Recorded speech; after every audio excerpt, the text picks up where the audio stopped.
afternoon and welcome to the third annual Tom Bass Seminar on Diversity in Equestrian Sports. My name is Melvin Cox. As we begin, I would like to say a special thank you to all of those institutions and individuals who have provided the assistance to make this meeting possible. I'd like to single out our hosts here at the Tryon International Equestrian Center, our friends at eventingnation.com, the Asheville Tribune, the United States Equestrian Federation, and many, many others who've worked behind the scenes to make today possible. We'd also like to say a special thank you to Sharon Decker, to Sandra Murphy, to Catherine Hunter, to Tot and Colleen Goodwin, and to each of you for participating in today's webinar. I'd also like to thank my wife, Pamela Glover Cox. Today's meeting is going to be presented in 5 sessions: domestic, youth, a section we're calling the business of horses, media, and our international section. So we will try to give an ample time for each of these discussions, while of course limiting the length of this overall presentation. So again, I'd like to welcome each and every one of you to the third annual Tom Bass Seminar, which, as many of you know, is named for one of the truly great horsemen of the last century here in the United States. All right, we're going to first start off with our domestic panel. There's a lot to be discussed. We have a special presentation, really an update from the United States Equestrian Federation. Ashley Swift, who is representing the USEF today, has been kind enough to make time in a very, very busy schedule for her presentation. And so we're going to hear from her first, but I'd also like to welcome the other panelists on the domestic side, Mia Rodier-Dewallo, Randy Savvy from the Compton Cowboys, and Bruce Griffin from Griffin Sport Horses. Ashley, are you prepared? You ready? Yeah, I am ready to go. Thanks so much. Okay, then I'm going to need to share the screen with you. Allow me for just a second, and we will go ahead and hear from you. Give me just a quick second to share with you. And Ashley, I'm going to make you the host temporarily. And then once you're finished, if you can hand it back to me, we'll go from there. Will do. All right, you are now the host of the meeting. Wow, the power. Let me see if I can turn on my camera now. Oh, great. Hi, everyone. Give me a second to just share my screen. Let's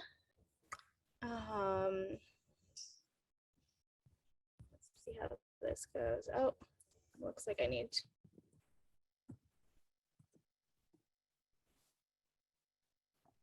New computer and it needs special permissions. Wait just a second here. Okay. Let's try this now. All right.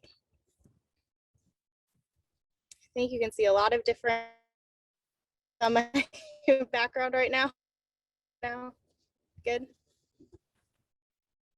Can you see the PowerPoint? No, we see you sitting in a car. We don't see the PowerPoint. I'm sharing. I can see the shared screen. It just is showing your desktop or whatever, your Zoom desktop. Okay. How about now? Can you see the PowerPoint?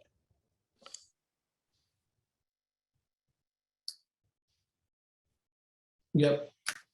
Yes. Okay, great. All right, let's get started. Thanks for the patience with the technical difficulties there. So hi, everyone. My name is Ashley Swift. I have been with US Equestrian for about 4 years now. I am a biracial woman with dark hair, glasses, and I am sitting in a car wearing a navy shirt. My pronouns are she, her. So we're here today just to give you a little update on the Diversity, Equity, Inclusion Plan that the board approved in 2020. As a reminder, this plan outlines 10 strategies that harness our strengths and seek to advance DEI in equestrian sport while also addressing challenges in an impactful, sustainable way. The nature of our sport means we have to consistently be, our resources are being dedicated to high impact yet sustainable strategies is essential to U.S. Equestrian's vision of bringing the joy of horse sports to as many people as possible. So as I said, the board of directors approved these 10 strategies and this overall DEI action plan in 2020.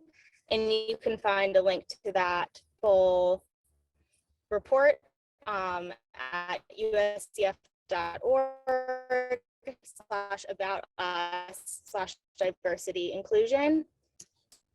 As well, they also approved a commitment statement, which is on the screen right now. I will skip that so we can do more.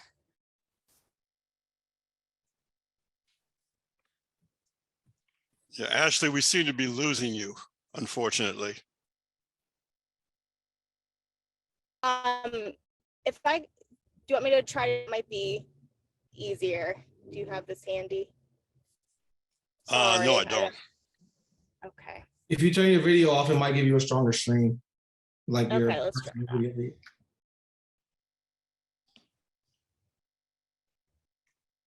All right. Is this a little better? Yep. Okay, cool.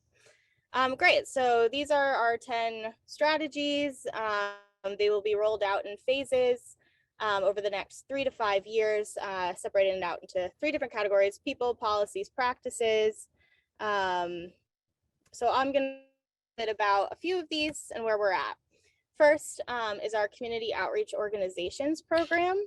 This is the manifestation of the Community Riding Center Grants Program and Opportunity Fund strategy in the plan. The mission is to increase underrepresented and or underserved communities' access to horses and horse sports.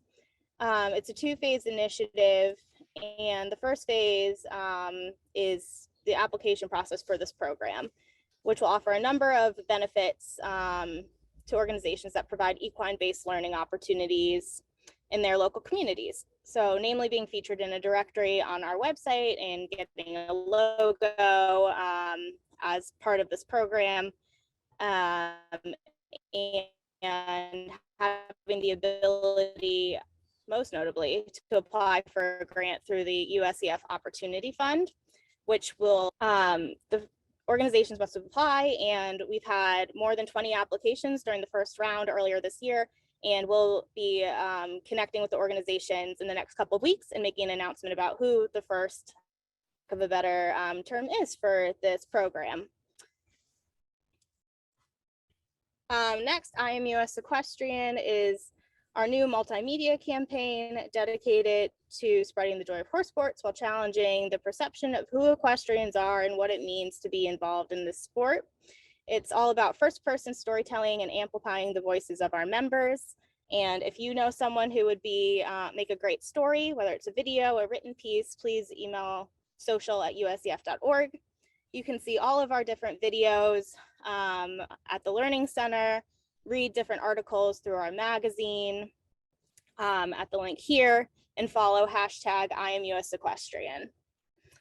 And I know my internet's a little spotty. I wanted to share this video with everyone, but it is free to view on our website, so maybe I'll just try to skip that. But there's our first video featured Chandra Thurman from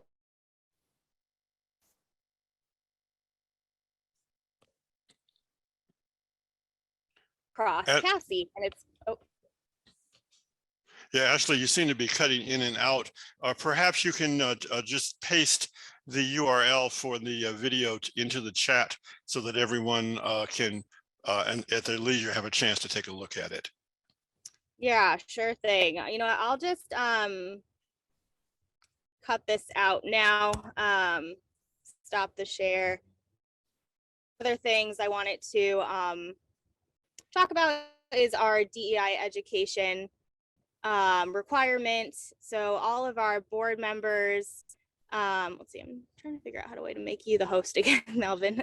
All of our board members, council members, committee members, task force members will be fully trained by November 30th, 2021, and our licensed officials will be required to complete their education before the 2023 competition year. We're working on a similar education for members, but in the meantime, we've got these great DEI community conversation sessions that are offered quarterly. They're free to attend, open to the public. And that's pretty much it. And please email me, give us feedback at deifeedback@uscf.org. And I apologize for the connection issues. Not a problem. We are just so happy that you were able to participate today. And I know you're in the field at a horse show, but I really appreciate your taking the time to be with us today. We do have a couple of questions for you. I have one question asking, will the USCF be sending a report out on this? A report out on the progress of the program. So at our upcoming annual meeting, I believe we'll be providing updates through that. So that is January 13th through 15th. The general session is live streamed. So keep an eye out for announcements related to annual meeting, and we'll have a more robust update through that. Very good. I just want to say thank you so much, both to you and to the organization. I know it's been a long time coming, but those of us who've been around for a while, this is something that is revolutionary. To think that the USCF is doing this is a very, very good thing. And it certainly has, I know, taken the hard work of a lot of people in your office and a lot of people in the community as well to bring this about. So I congratulate you. And again, I thank you for making time to be part of this session today. Well, thank you so much for allowing us. And that's like the exact thing I wanted to end on, really, with our external thought leaders, our review committee, everyone in the community, the members reaching out proactively. It's because of you that this is able to continue at an organization like the Federation. And we really appreciate your support and ideas. So please keep them coming. Thank you. Good. And we look forward to having you back next year to give us a further report on the development of this. It's a very, very important project. Love it. Thank you. Okay, and I just also received, before you go, Ashley, I did receive one more word. Can you share your contact information within the chat? I have a message from overseas. Many people that are not in the US would be interested in this program as well, and perhaps we can see a replication in some of the other countries. Yeah, absolutely. And I don't know if anything's going out at the end, but I don't know, absolutely can send my PowerPoint with that as well. Certainly, and what we'll do is we'll work with all of those who are registered for this meeting and make sure the information goes out to everyone so that it's shared across the community. Thank you. Thank you again, Ashley. I'd like to ask Randy Savvy to say a few words. Randy, congratulations on all of the wonderful press coverage that your organization has been getting. I've been aware for many years of the Compton Cowboys. You do some wonderful work in Southern California, and we'd like to give you an opportunity to just tell everyone a little bit about your organization, how it came about, and the really wonderful work that you're doing in the community. Hey everybody, how you doing, Melvin? Thanks for having me. I was trying to get my video started, but I think it says as the host that you have to allow the video. So it's all good. I'll just do audio for now. But yeah, everybody, thank you for being here and having me. My name is Randy Savvy. Again, I grew up here in the city of Compton, in the Richland Farms community of Compton. I grew up as a part of a horse program that my auntie started back in 1988 called the Compton Junior Posse, which was an organization that she started to use horses to keep kids off the streets. And so I was born into that. And as I grew up, a lot of my friends and family kind of came along the way. And basically we grew up as a full-blown little cowboy crew. We used to go to all the different events. We used to definitely be all in the rodeo circuits, a lot of the different amateur events, fair days and different things like that. And so the horses at that time, growing up in Compton, it was really I would say, really trying time for the city and the neighborhood. There was a lot of different things going wrong with the community, as has been well documented by what we've seen in the media over all these decades. And so the horses actually saved. We like to say, our motto is "Streets raised us, horses saved us." the streets, the horses really saved our life at that time as young kids growing up in Compton. We could have easily been swallowed up into the streets like so many of our friends and family members have been over all this time. But we had the horses, we had the ranch, and we had my auntie who was a fierce woman in the community who was all about lifting up the community and making sure that these kids had the opportunity. So we grew up like that, and the horses really saved our life. So as we got older, we figured, man, how do we find a way to come together, stay together, and pay it forward for the next generation, but also do so in a way that would, uplift the equine industry as a whole, that would kind of, contribute to what's going on in popular culture, and really do something that would make the kids engaged and make them inspired to want to get involved with horses. So that's how we developed the Compton Cowboys brand a few years back. We're just like, let's just make this equine thing really cool, really fun, really fresh, and kind of do something different that was like not necessarily the status quo. So we've been, over the last few years, we've just been showing the world our lifestyle. We have the horses, we have a ranch, we have youth programming, we have all kinds of activities going on. Actually, I was just sharing with Ashley recently that I'm happy to announce that one of our Compton Junior Equestrian students actually was placed first in the Zone 10 finals last week, and she actually was out at the national finals in Vegas and won reserve champion. And that's really exciting, because that kind of proves it really lends itself to be proof of concept of what we're doing here about working, I don't even like to say using, I like to say working with horses to improve the kids' lives, and give them a shot and the opportunity to do something that they never otherwise would should be working towards. So that's really cool to be able to say that, to have a young Black girl, standing up on the podium as a champion in her sport, in the meter 10 and jumpers. So that's what we're doing now. We have our ranch, we have our athletics programs, we have after school, and then our Compton Cowboys crew is just a gang of 8 of us. We call ourselves the gang, and we're really just a cowboy gang. We do all kinds of really cool stuff in media and entertainment and music and fashion. And what it's all about is it's all based around the idea of having human beings and horses be together to do really cool stuff that is both good for the community, it's good for personal in your life, it's good for business, it's good for the world. And we feel like it's really just a really robust win-win situation all across the board. So that's what we're doing now, and it's really exciting. Very, very good. And Randy, can you share information in the chat for people who are interested in finding out about your organization? I know you've been getting a lot of wonderful publicity as of recently, and I'm sure that there are people on this call who would also be interested in, one, finding out information, and two, possibly providing some support to what you're doing. So if you can post that to the chat. I've been getting several messages from everyone in terms of panelists having problems with the cameras. We're in the process of tracking that down right now. We are in the process of getting in touch with tech support to find out what's going on. I apologize for those of you who are unable to be seen. What we will do as we move forward is have everyone temporarily become the host. And we'll see if that solves the problem on a temporary basis. The one caveat is that once you become the host, you need to pass the hosting back to me when you're finished. Okay, we're going to go a little bit out of order right now.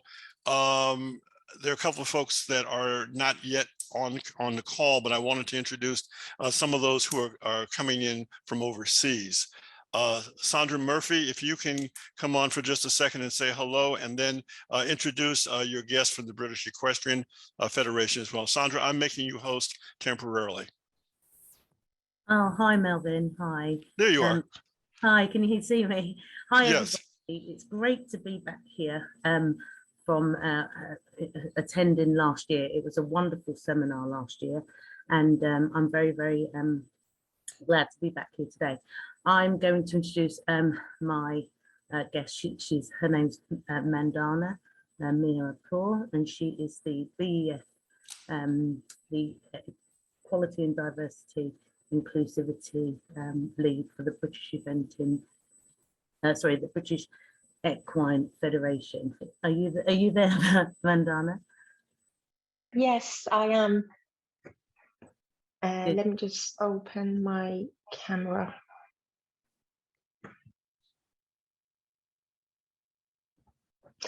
I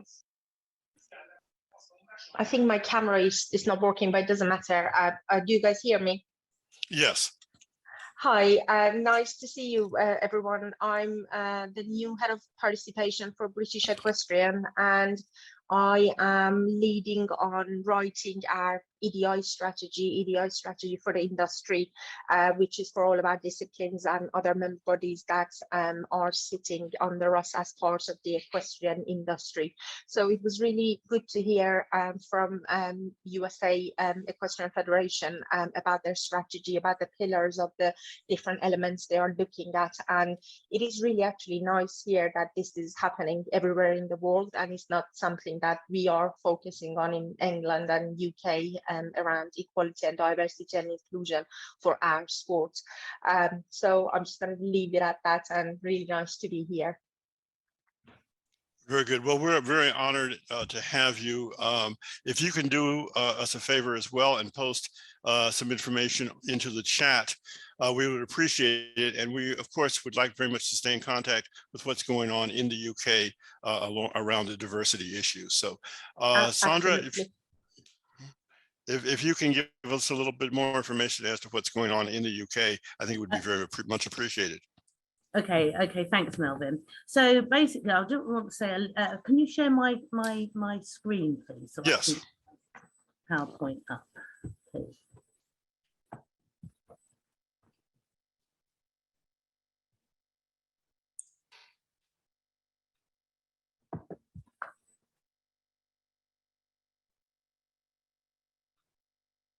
Hello, can you see that?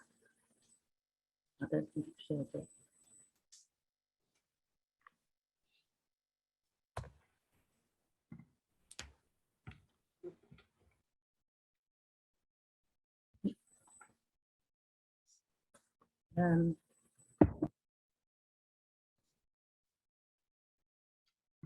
You should be able to share your screen and go right to your presentation. Okay, just bear with me a second. Here we go. You got that on now? Yes. Perfect.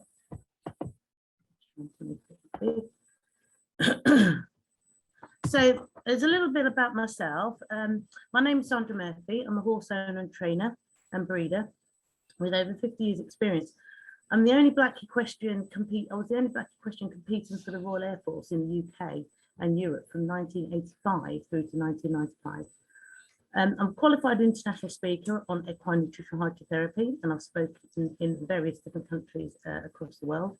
I'm BSc Honours Equine Sports Science from the University of Lincoln, and also MSc pending from the University of Glasgow.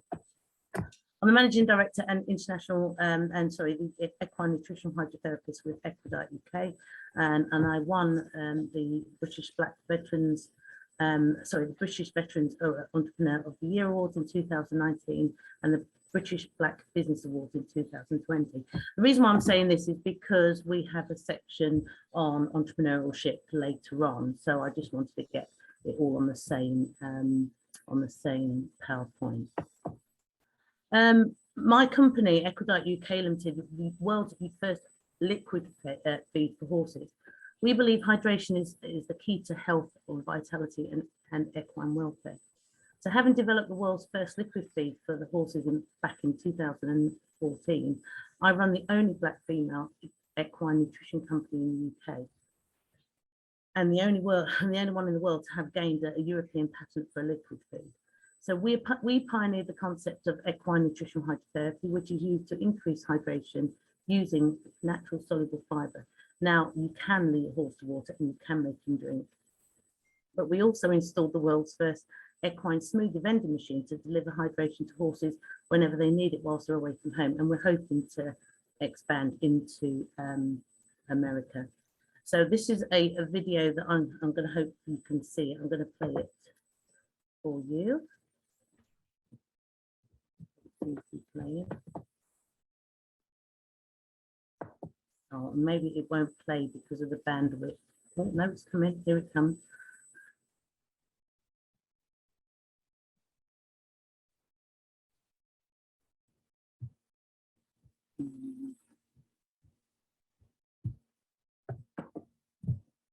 Sorry, it's just, I think this is not playing the game.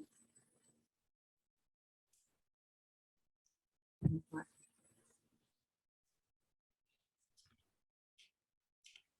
Technology is a funny old thing. No, what I'll do is I'll move along. I'll move along from that if it's not going to play. I think it's because of the bandwidth. So bear with me a second. Let me move it across.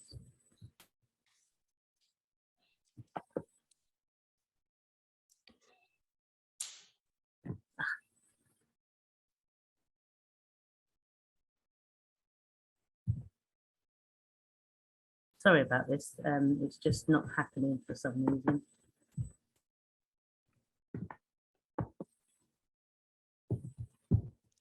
All right, Sandra, if we can just move along, perhaps you can post a Yeah, video, the link to the video I'm in the trying to chat. move along. Okay.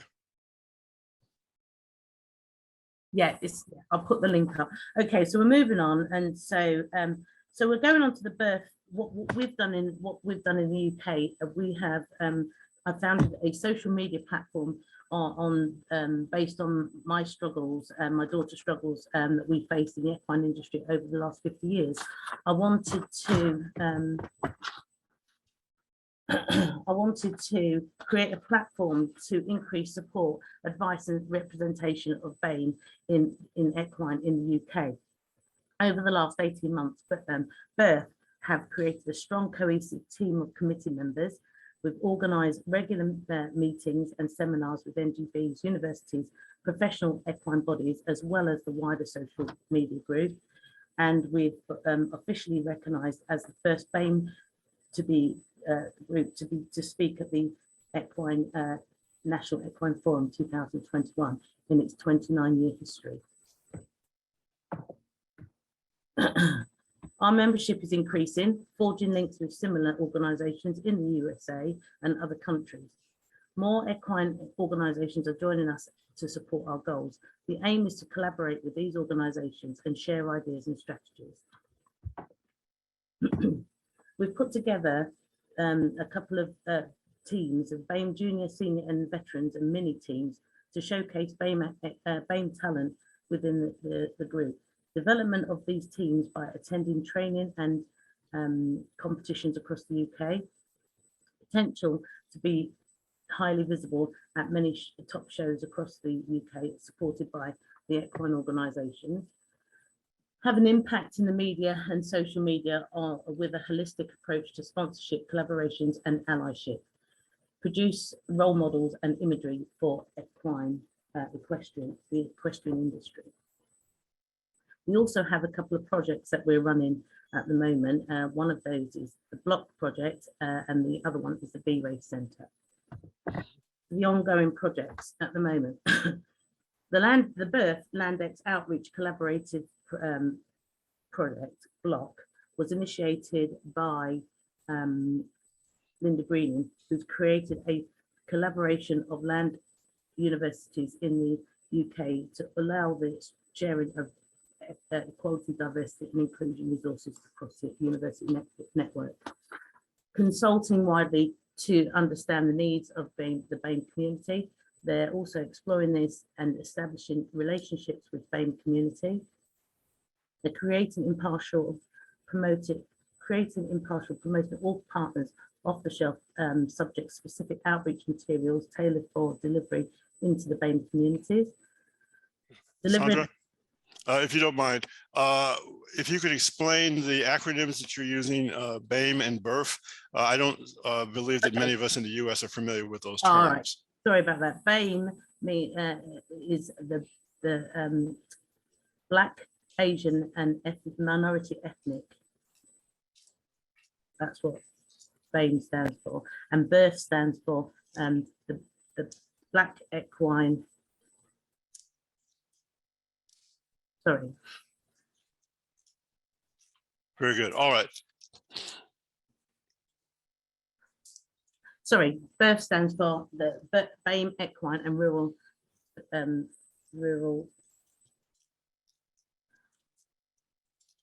Oh.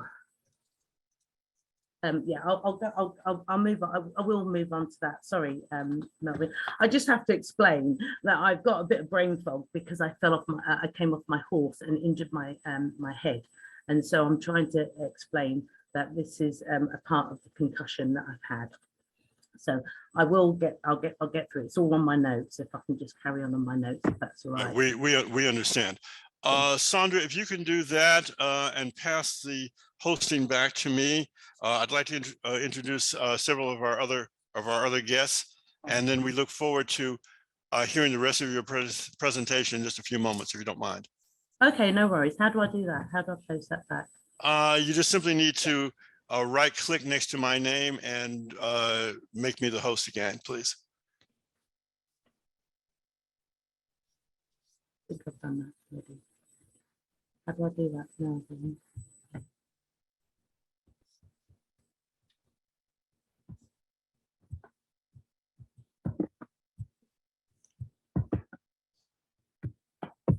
I can't, it won't, nothing happens when I like text your name, sorry. All right. You should see my image, and then you need to right click next to my name. It should give you a number of options, and you can make me the host again. In the meantime, I'd like to go to Aubriana Johnson, who, as you will recall, was one of our really superstar young presenters last year. Aubriana has been kind enough to join us again to give us an update on the work of her organization, the Young Black Equestrians. Aubriana, you've been doing some wonderful things. You and your business partner have been doing some really wonderful things. If you can just sort of give us a very quick update as to what the Young Black Equestrians organization has been up to. Yes. Hey, everybody. For some reason, I'm not able to come off video. Okay, I'm making you the temporary host in just a second here. Again, I apologize for the technical problems that we're having, but we're trying very quickly to work through them. Yeah, we'll get through it. Not a problem at all. Okay, you're there. You're now the host. Okay. Hello. We see you. Hey.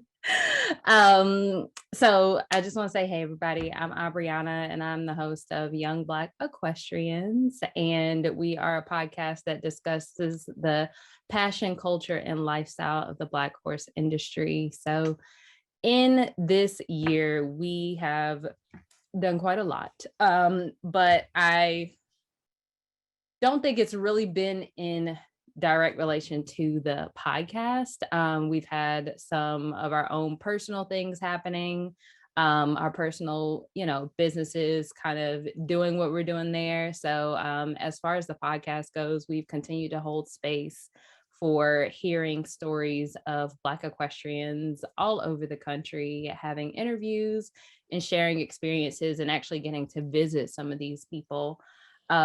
And we have also, every Wednesday at 8 p.m. on Instagram, we hold a Winner Circle Wednesday where we come and share our wins for the week. So that is a community building, engagement building opportunity for us, as well as a growing Facebook group where we get to connect and share some of our experiences and kind of build a community that way. So this year has really been about community building, and next year, as things continue to open up, we are looking to start putting some faces to the names that we see online. Very good. Very, very good. What has been the highlight of this year? What has been the real high point for your organization this year?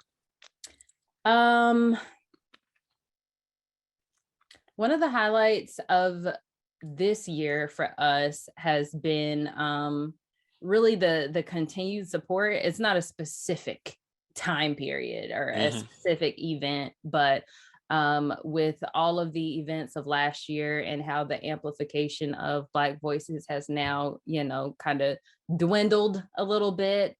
We are just thankful for the opportunity and the community that we have built. And so it hasn't been a very specific moment for us for YB for the podcast. We do have a sponsorship from Neutrina this season, so that is nice. Yes. And And yeah, and being able to go and visit the unveiling of the Buffalo Soldier statue at West Point in New York was definitely a highlight. So just being able to really interact with the community that we're building, that's definitely a highlight.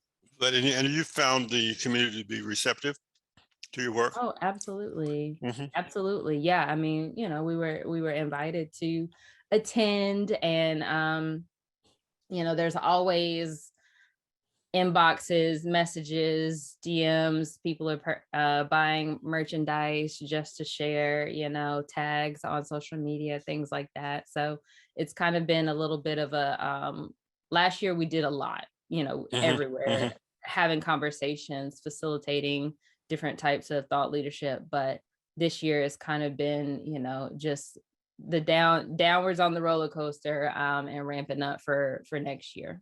Good, good, good. This is very, very important. I received a note, about 3 weeks ago, a comment on the video from last year's Tom Bass seminar, and someone was saying, "Oh, well, this is not needed."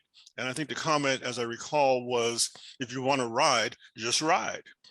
And I want to compliment you and your organization and others that are in the field. Randy, certainly your work with the Compton Cowboys is included, is that there are people who don't understand. They don't understand the history. They don't understand the pain. And your organizations have brought this to the forefront.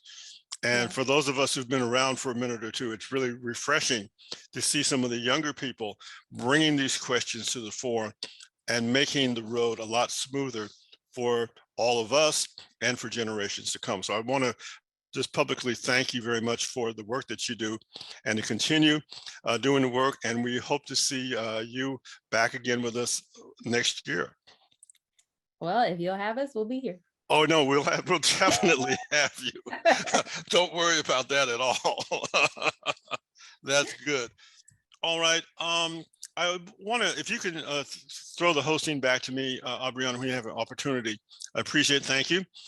I want to go next to a new friend of ours, someone who is doing some wonderful things in the world of documentary filmmaking.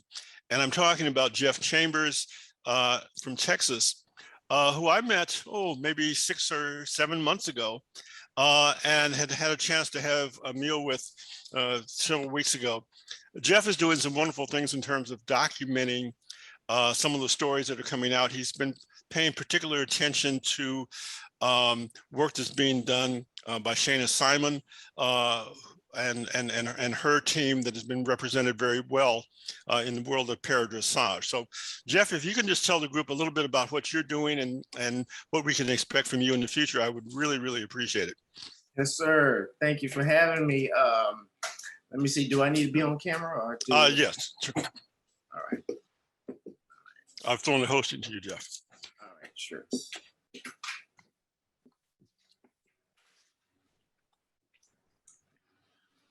Well, not to delay anything, my name is Jeff Chambers. I'm a director, producer, writer with Legacy Multimedia Productions here in Houston, Texas.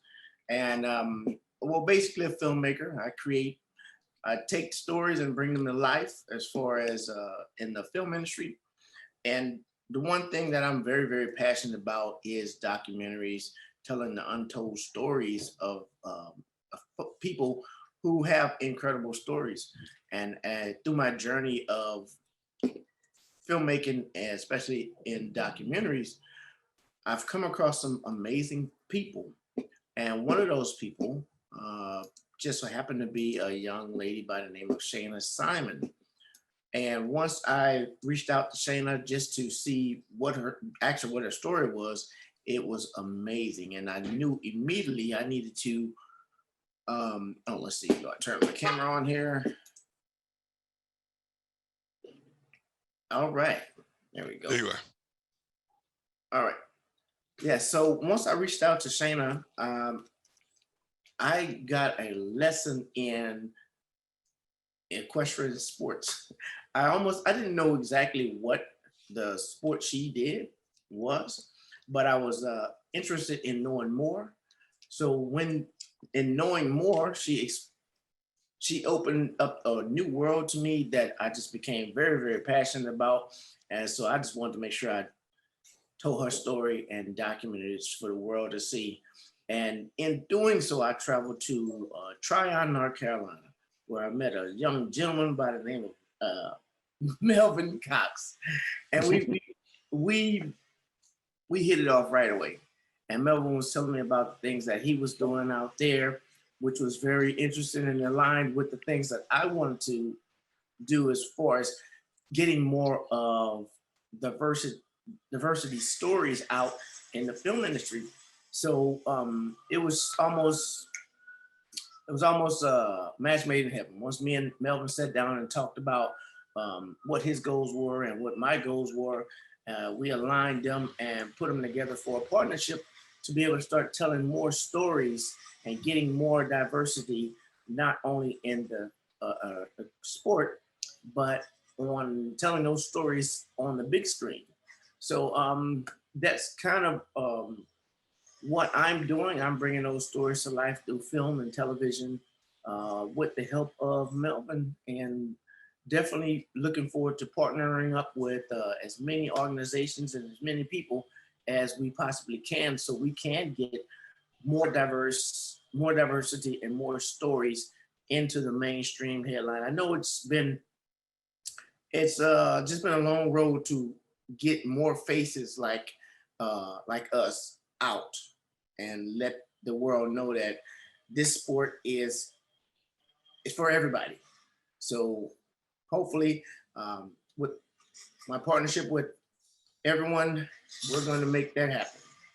Yes, and I might say that Jeff is a very modest man. He has done some absolutely phenomenal work in the terms of the documentary field.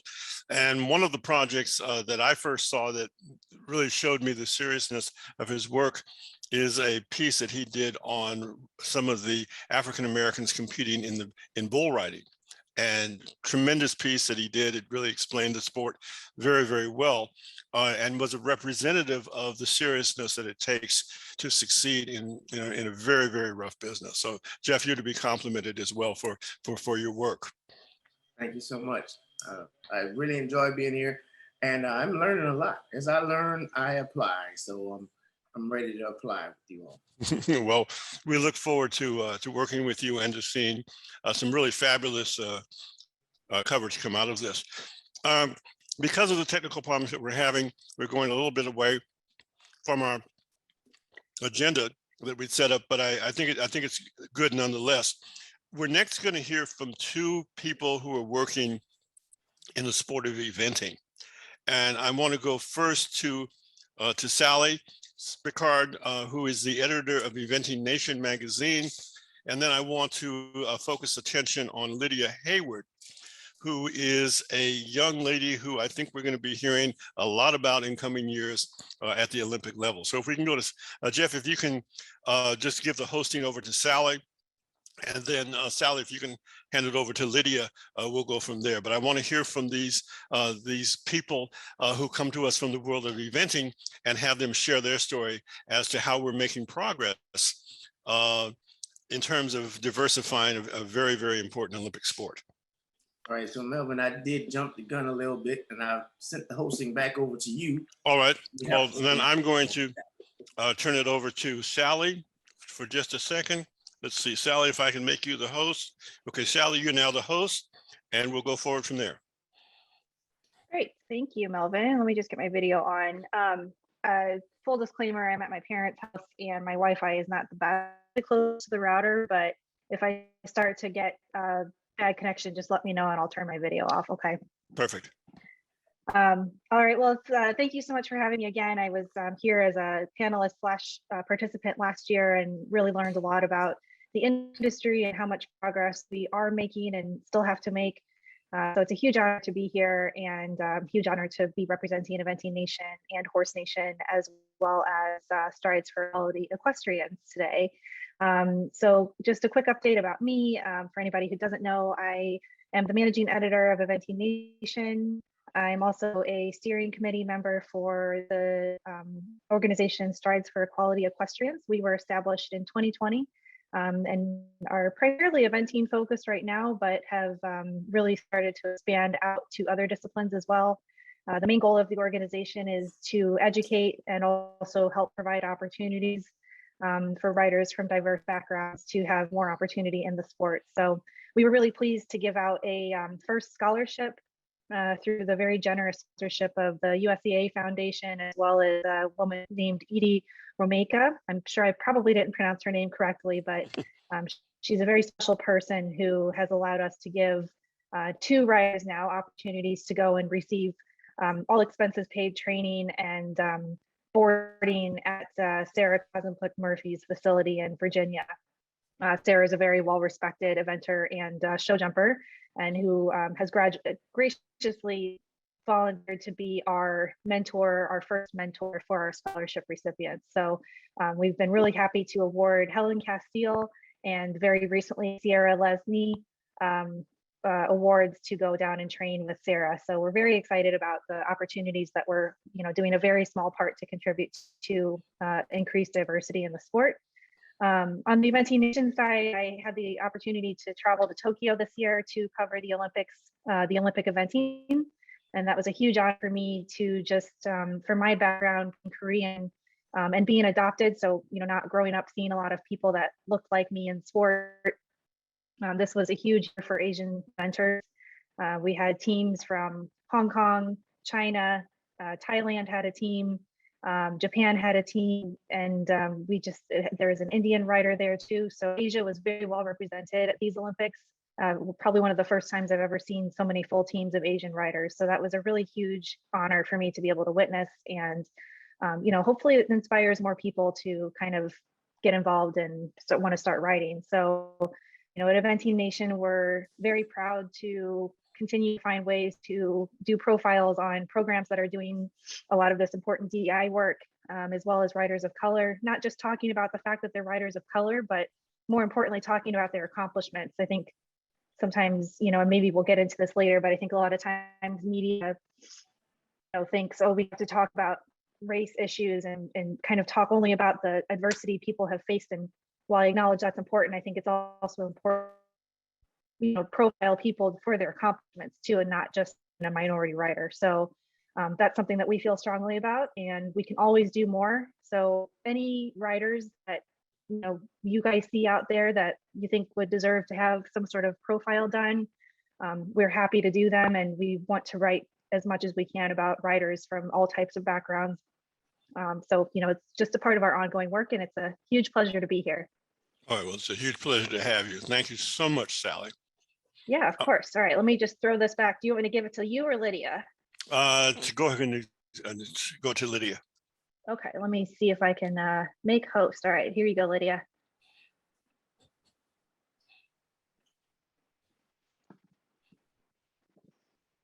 Excellent.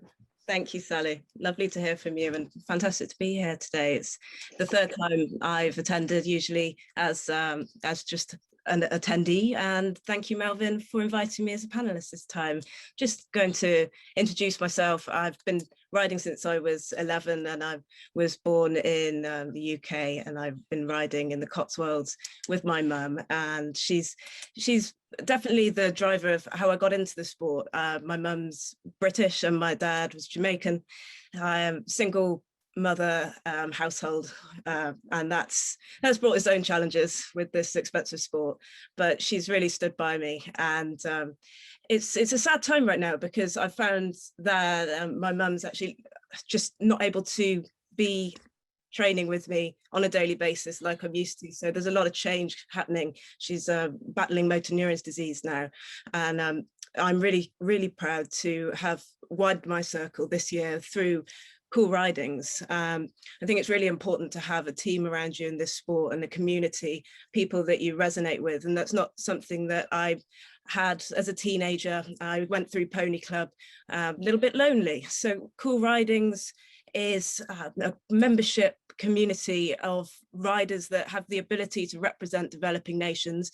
They're all here in the UK and own their own horses and ponies, and we celebrate and support each other, whatever discipline, from racing to show jumping and eventing. My discipline, as Melvin mentioned, is eventing.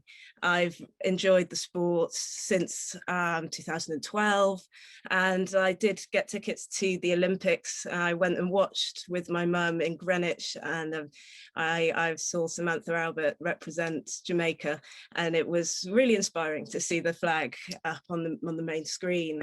I just felt so driven to follow in those footsteps, I suppose. And since that, I've got my citizenship, and I've enjoyed representing Jamaica at 2-star level. Again, really pleased that I was able to do that alongside my mum and to have her support. She's been able to connect me with some world-class trainers, and that's not through her experience in the eventing world, because we've very much been learning together. My mum did want to have horses when she was younger, but wasn't in a privileged household nor a horsey one, so it never happened, but has really enjoyed the sport and learnt as we've gone.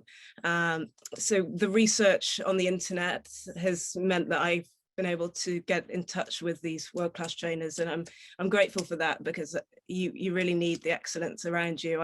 I've got big goals. I've got 2 6-year-olds at the moment that are competing really competitively at pre-novice. I've had wins this year, and I'd love to be competing at international level as soon as possible and increase my string.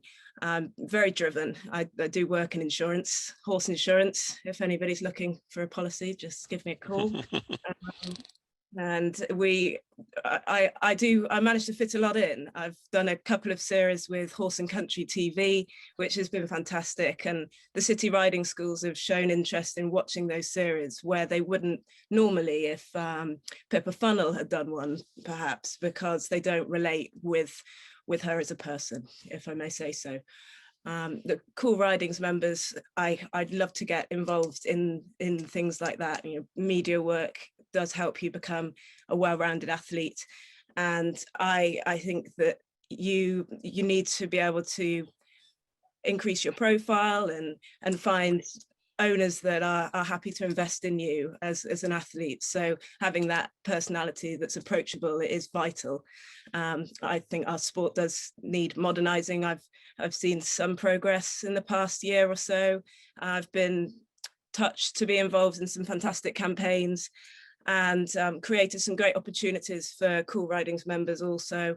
Horseware stood with us first of all for a mini major campaign with a 16-year-old show jumper who's already represented Great Britain, actually, fantastic rider called Tatiana Marie. And the mini selected was Catherine Richardson, another cracking young rider to watch. And Catherine is of Jamaican heritage and was driven to look into gaining citizenship because of my journey, which would be a pleasure to help her with.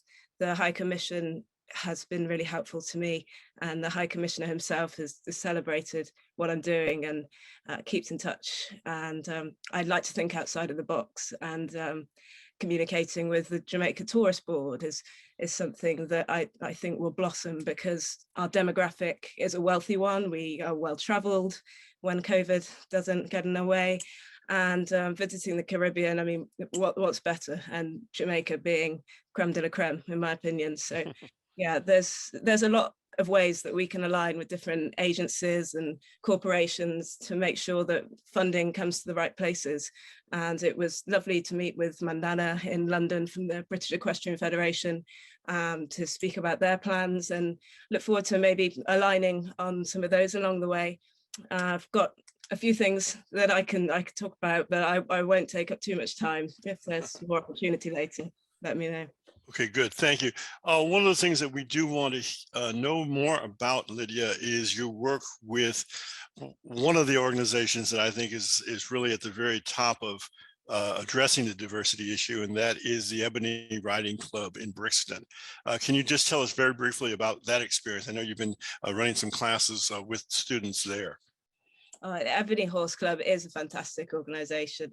Yeah, they've been in existence for over 20 years, centre of Brixton with flat blocks around the menage, and the young riders are able to start their equestrian journey at just £3 an hour for riding lessons, so really accessible.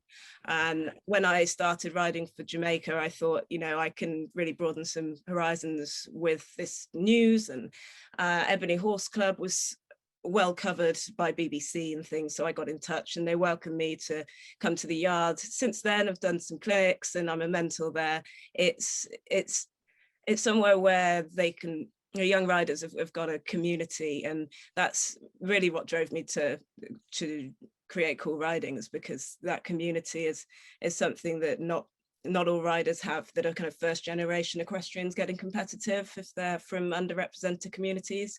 So they've inspired me a lot working with Ebony Horse Club. They're actually at Ascot today watching a race that is sponsored by Ebony Horse Club, and it's giving the young riders opportunities to see the equestrian lifestyle, to fall in love with it. And I think when people attending these events continually see these so-called minority riders attending, they're going to be less shocked. And the more it gets covered, the more people will feel welcome to come to the events. Everything Ebony does is fantastic, and yeah, I look forward to doing more work with them in the future. Good. Well, we certainly look forward to hearing about it, and please stay in touch and let us know, you know, what you're doing and also what's going on with the Ebony Horse Club. We really appreciate it.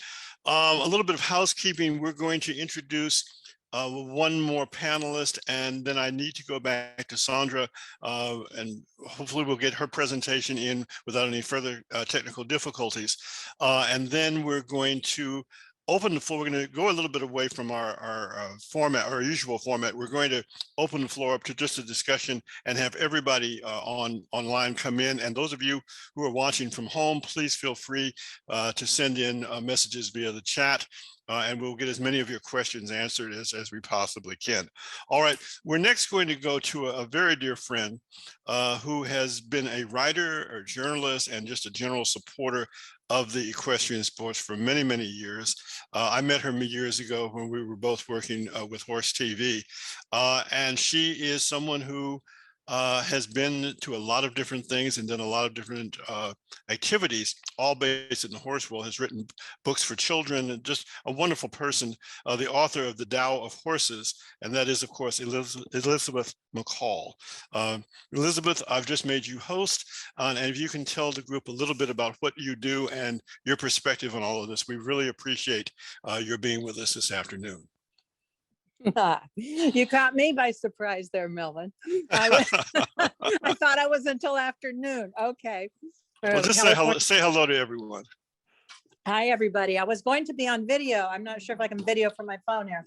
Okay, if you can turn on you should be able to turn on your camera. If not, we have a lovely picture of you up on the screen. You sure you can't talk about something for a few minutes and I'll pop on the laptop? Okay, just say hello and we'll get back to you. People with how I got to know Melvin. Actually, I think it's interesting to note that Melvin and I got acquainted back in 2004. I was working as the horse industry liaison for Cavalia, the equestrian spectacle from Normand Latreille, who is a co-founder of Cirque du Soleil. And this spectacle actually went around the world. When you're talking about diversity, the cast of that alone had people from everywhere, from Morocco to Quebec to Russia, France, you know, name it, quite a few countries, of course, the US too. But at the time we got acquainted, I will say, you know, having the media perspective that Melvin has certainly adds a different dimension to everything that's going on today, because being able to frame your story, frame the message in a way that will reach more people is going to put legs on it that never existed before. Okay, say something, Melvin. I'm going to see if I can get on the Zoom and the laptop. That's here. fine. We'll see you in just a second. If you could just throw it back to me in terms of the hosting, Elizabeth. You shouldn't have popped it to me so fast. For some reason, the things I'm in a safe driving mode. I was only walking with the phone. The delights. At least you didn't catch me cleaning the horse pasture. I'm all ready to sit here with things, but it was just How does it, let me see. I don't have any signals here.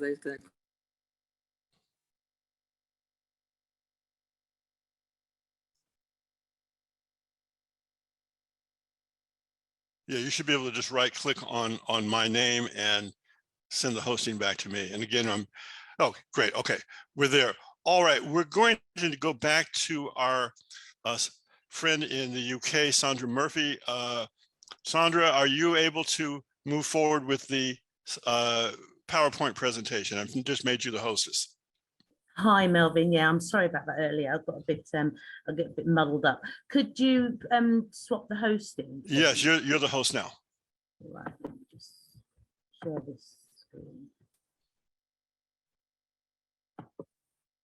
So basically, I'm just going to share this last. There's only two more. Okay. There's only two more. There. Okay, so I was talking about the block project with a couple of projects that we've been working on, and the other one is the BAME Equine and Rural Activities Centre of Excellence, which is the B-Race Centre.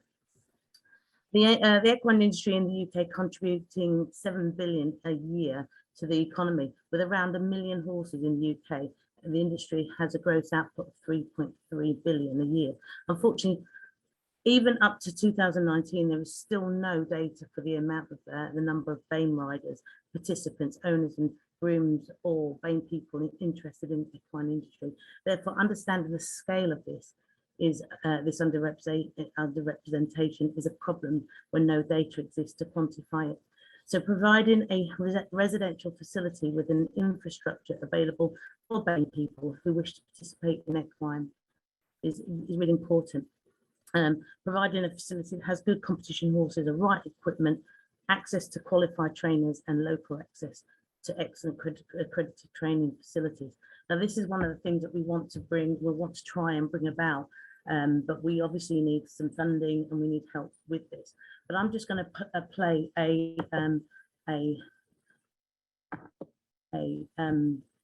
film that we was made for the Black History Month in October. This is just a clip, by the way, because it's 10 minutes long, so I've just taken a clip out of it. So I hope you can see this. Enough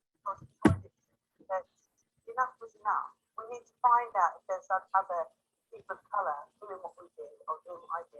We can barely hear it, Sandra. Sorry?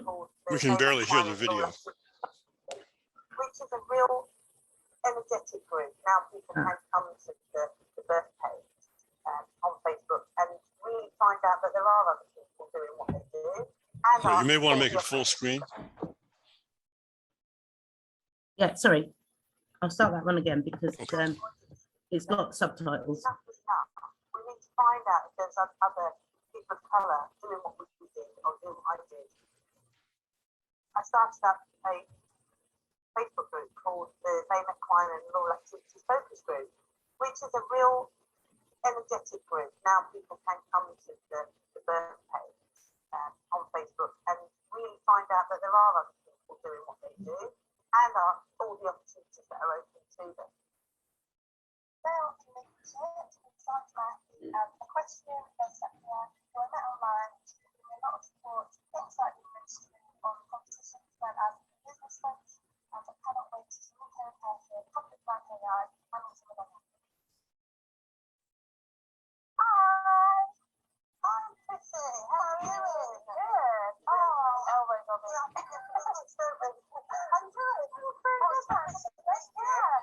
So when I started the birth group, when did you join?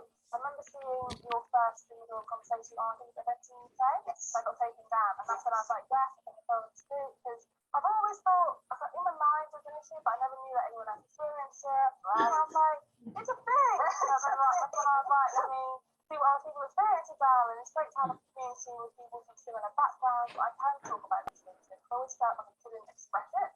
With, you know, the fear of being called like using a black card, using a race card, I'm like, yeah. The issue I have is if you're not talking about it, then no one's going to know. It's not happening to you, they're saying it's not going to happen. It's okay. Well, I've been doing this for 50 years, and I've had horses all my life.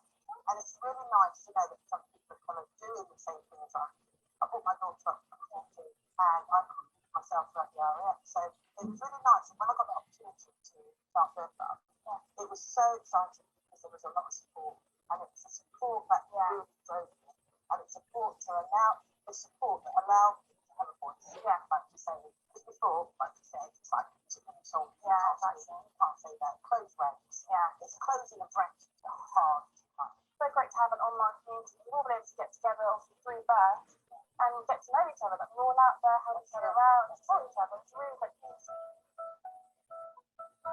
What I would like to do is to open the centre for maybe people to go and the centre of excellence so they can learn to ride, they can excel on a level playing field.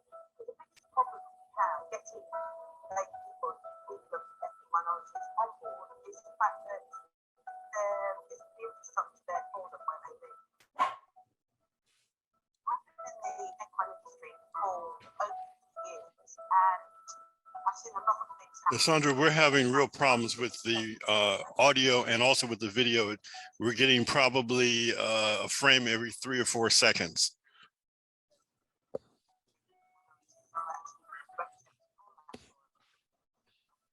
Out is extraordinary because we are able now to recognise talent in the industry, and there are few superstars that are coming up now, young guys and girls. That's it. So did you get that, Melvin? I'm sorry if it was a bit Yeah, as I broken said, up. the audio was very poor, and the frame rate was about a frame every 3 or 4 seconds, but that's okay. Oh, I believe that we get the main point of the video. It was excellent. yeah, and that's why it's so good, because we had subtitles there, but at the end of the day, we're trying to create something that, you know, maybe we could try and bridge that gap, that disparity gap that's there, by providing a centre of excellence for BAME riders. It does take a lot more research and funding, but we are trying, and we're going to hopefully get that funding that we require. So very good. I'm seeing parallels. I'm seeing parallels between what you're doing with your organization, certainly with what Randy is doing with the Compton Cowboys, and also the work that Lydia has been doing with the Ebony Horse Club. So there seem to be a good number of initiatives towards bringing more people of color into the sport. And that is a very, very, very good and positive thing. Okay. Are there any questions for Sandra?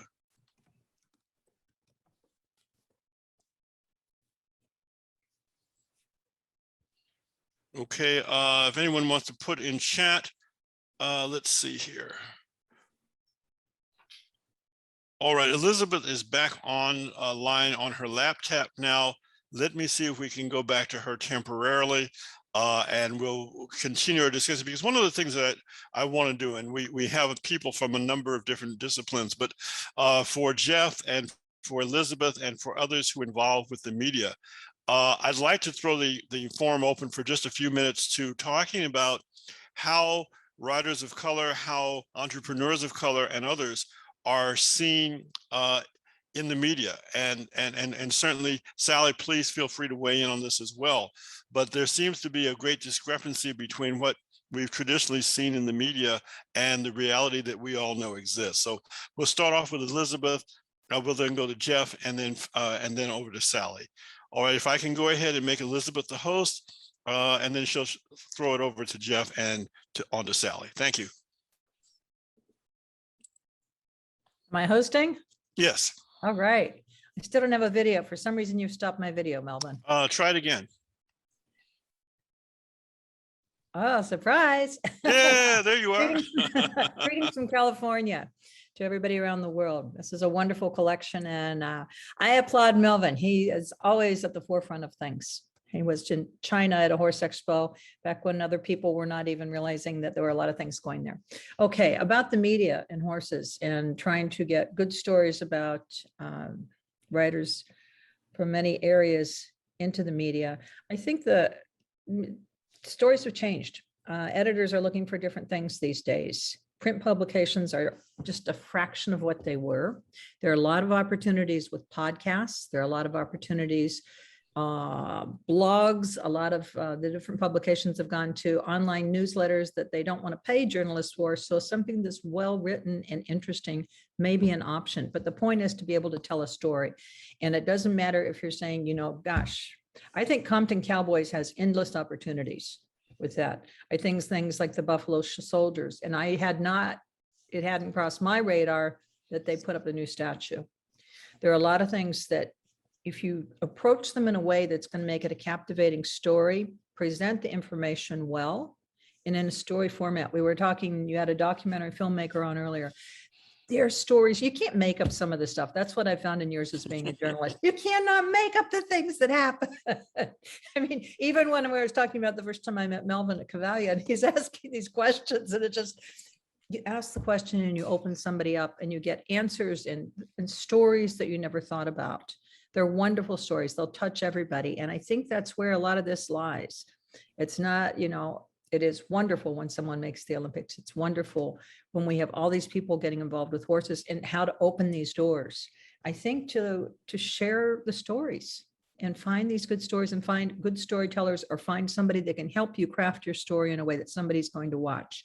The attention span is so minimal with so many people, no matter what it is, that you got to grab them right away. Are we on the right page here, Melvin? Oh yeah, we definitely are. Yes. I mean, ask him. I mean, he's a man with a vision, you know, and he started teaching college students at one point too. And when you can reach somebody at that age and help them to figure out, well, how you're going to present this, anything though. It was somebody that was just, you know, ask for like a one-page pitch from something. And the shorter you can make it with impact is the better. Somebody told me, I think I ended up, you can spend much more time writing a one-pager than you're going to, a 20-page summary of what you're doing with your project. Get the persons, if you're going for sponsorship, if you're going for something else, with something to get funding for some of these projects, for different writers, for different groups. Find a way to either incorporate some visuals, something that's going to make somebody stop, find the right quotes that are going to make somebody think. I mean, I've been working with a cowboy who's a lightning strike survivor that has a podcast for a while, and I've lined up some interviews for him, but there was a trick writer and we're trying to pull out the best things from her thing. And somebody I've known for years, and all of a sudden she's talking about being upside down on this horse in one of these drags while she's pregnant.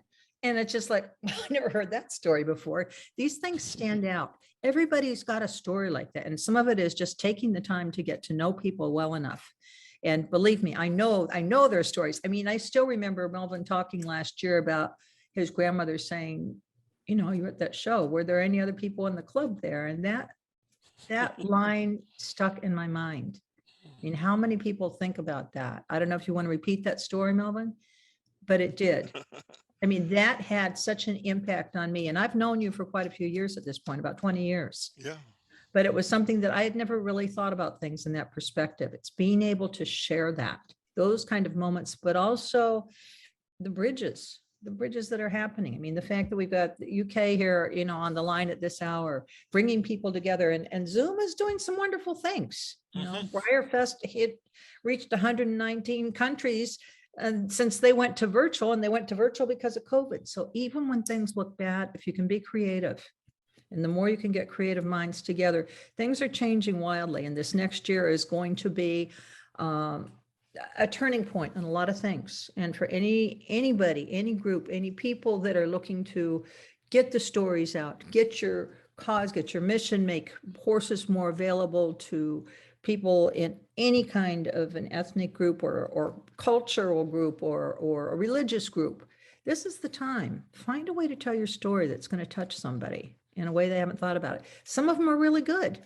I mean, some things are really sad. Some things are not sad. I mean, it's just like, you know, what if somebody asked me if I was, you know, were anybody from the club? I go, which club? You know, and it's just, and it's really thinking about things in that manner. Who's next? And All right, we're going next to Jeff and then to Sally. Okay, now I have to figure out how to do this. You know, I'm a veteran Zoomie, but in terms of being the Zoomer, okay, right. And I wasn't, you know, so you said I was not paying any attention. I listened to you tell the other people what to do. So Go to Jeff's name, right click on Jeff, And Oh. you should see a menu that will make him the host. Where's Jeff? I got Randy. I've got Jeff Chambers. There you Okay, of course, I've got a little touchpad. There's no click on there that I know. We'll try. Am I clicking you? I don't know. Make host. Let's see. Yeah, how about that? Oh, thank you. Included the Zoom lesson too in this combat seminar. Let me see. I'm trying. No to, extra charge. right.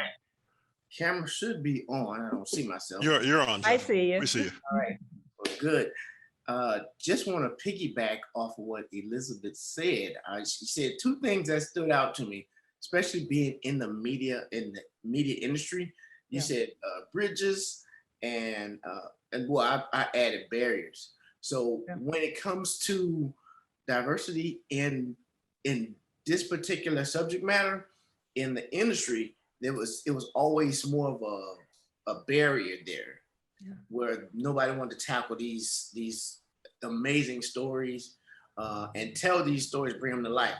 But now there isn't any barrier there, and it's now become a bridge. People are looking for content, looking for these stories, looking for the incredible, just the incredible inspiration that folks that we would never have known anything about. How we can bring their stories to life. So there is a bridge now from what I've seen in the film industry, where people are looking for content about these folks, looking for content about the subject matter, and there are ways to get it out domestically or nationally and internationally. So I've been very fortunate to travel down the documentary filmmaking lane, and now there are companies that are coming to me like, hey, what else do you have? We really like this subject matter. We really want to hear more stories about more people like this. So definitely it's a whole 360 as far as wanting to have content on platforms, major streaming platforms. If you see right now, streaming platforms are getting more diverse. They're having more departments that want to see more diversity and put it on mainstream platforms. So leading from that and leading into the fact that although I can make major motion pictures, I can do that at any time.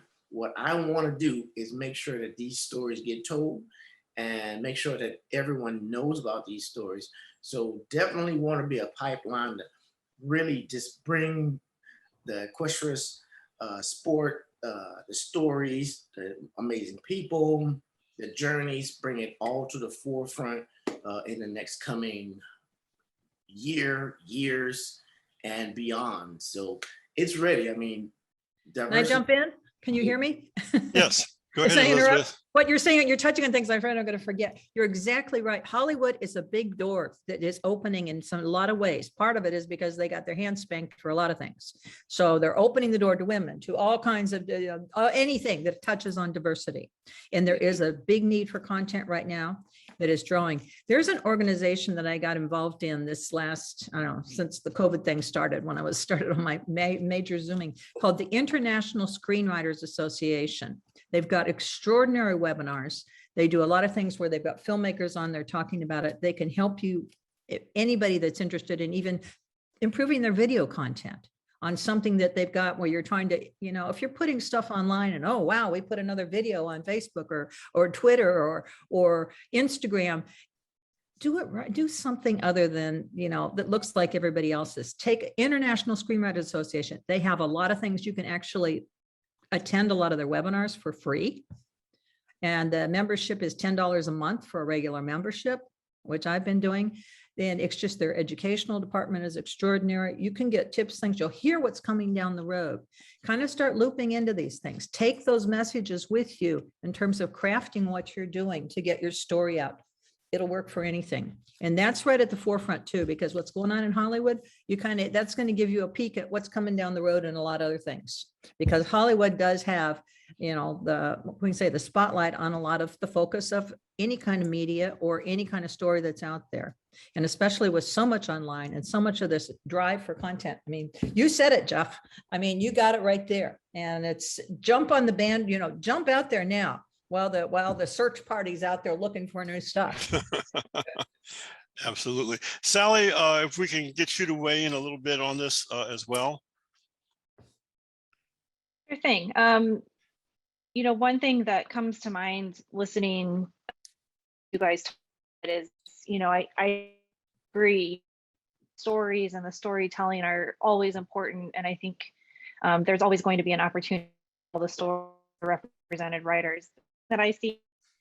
There's a huge lack of diversity in the media. So, this is something that we continue to, I say prioritize, but I'm going to take a little bit of accountability here because we have not made the hires to diversify our, I think that there's a lot of talented potential media people, whether it's writers or photographers or announcers or, anything like that. So, and Melvin, I'm sorry, if you can pass me the hosting, that's why I don't have my video Jeff, on. Jeff, are you able to pass it to me? Can I just jump in for something else? There's an organization called American Horse Publications. They do have international membership also, and it's anybody that's interested in improving their media skills. It's a really good group. Also, one of the benefits is you're allowed to send out 2 press releases a month that are sent out from their executive director. They have to approve them, of course, but that's something to know about. And I didn't see that on the list of organizations that you belong to when you sign up to register. So that's something else put in there if you're looking for ways to improve media skills or make contacts in the media or start getting, positions or something, because there are a fair amount of outlets that will be looking for somebody. You say, can I write a story for you? Maybe they'll do it, let you run it for free. They're not paying much anymore. I will say that. Don't count on that, but it has to be done. That's the other thing too, which is a whole other discussion, is the fact that outlets don't want to pay for good journalism. And that's something that, we find is, yes, we love to have contributing work, but we want to pay for that work too, because that is another issue, is that a lot of writers are severely undervalued with their skill sets, and people just expect that they are going to get that content for free. So, my advice to anybody who wants to be a writer or a photographer, don't give your work away for free. That is something that people take advantage of, and I understand building reputation, but as small as our budget is, we try to pay everybody that contributes, because that is time that you have spent to make that work. Bravo. But I think that, but I think that that's something, I want to give more people the microphone. I think it's important that we write about them and we tell their stories, but I also think that having people on more of these media teams to not even tell stories, just to be a representative voice on staff. And I think that's a huge opportunity that I know our platform has, and that's something I really want to do better at next year. So that's something I would love to see, some sort of creative network between influencers and photographers and writers, people that these companies don't know exist. I've seen a lot of increase in the diversity and marketing. Ariat has done a pretty good job. Carrots has done a pretty good job of diversifying their marketing, but let's have more people as subject matter experts and not just models. I think, I don't mean to be a downer in terms of the progress that's been made, but I also think that there are some things that we can still do to make sure people are actually having their voice heard. So that's something that I feel pretty strongly about, and that I know that I can do a better job at being more inclusive in our work. So I hope to kind of set an example for that in the new year, because I think that's just as important as telling the stories and making sure that people are represented on our platform. So, that's kind of my addition to the discussion. I think the storytelling, finding more people tell the stories of, like you guys have said, it's a great time to be doing that, but let's make sure that time never ends. Sally, if I could jump in real quick, this is the one thing that I've come to the realization of, is that you do have big industries that are looking for this type of content. But you also, I also come to the realization that why can't I create my own platform? Why can't I create my own organization? In the next 5 years, I'm going to create my own streaming platform for my own content. I'm going to look for content. I'm going to put that content on. I'm going to partner up with people just so that we can get that content out to the world instead of waiting for people to accept. For them to ask for it. Yeah. We like you. No, we don't like you. Well, we don't need, well, I'm not going to say we don't need you, but I'm not going to wait for you to tell me or accept what I'm putting out there.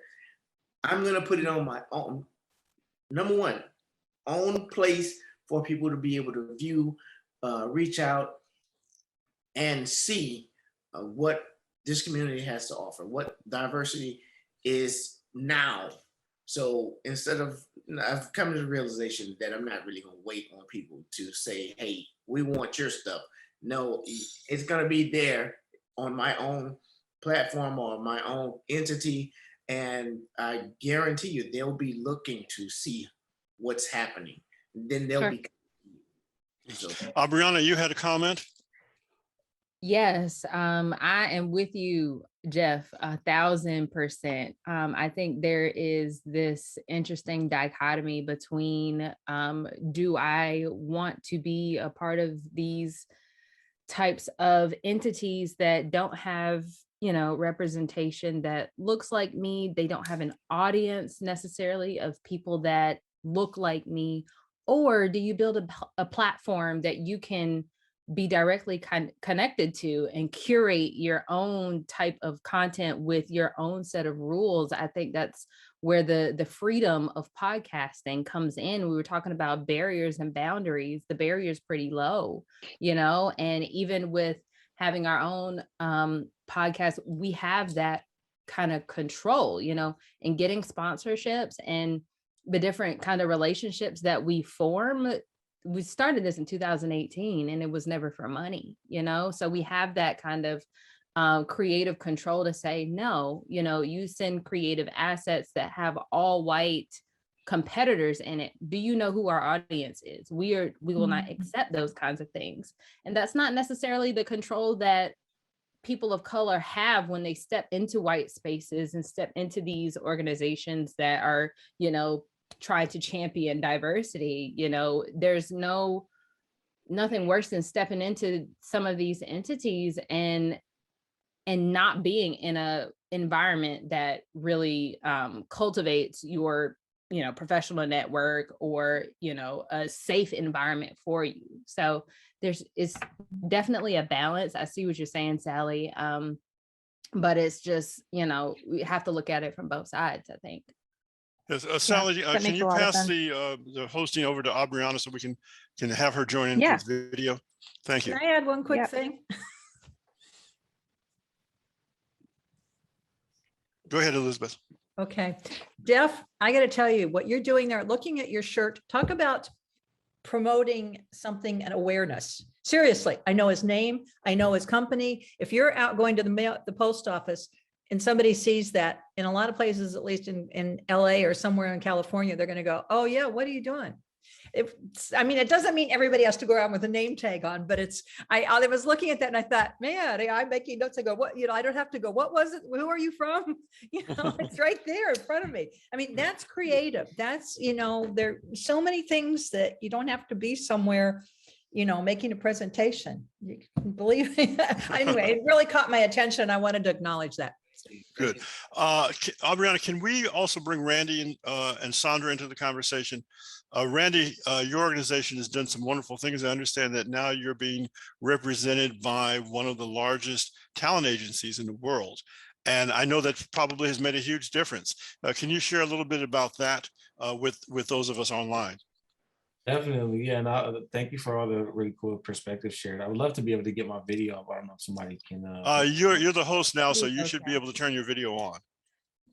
We're working through these technical problems. There you are. Okay. Oh. Yay. Your boy's here. Thank you. Yeah, we've actually been able to. And then if you can also, excuse me for interrupting, if you can also pass it on to Sandra so that we can see her as well. Okay, so how do I do that? Just simply choose Sandra's name, right click, and make her the host temporarily.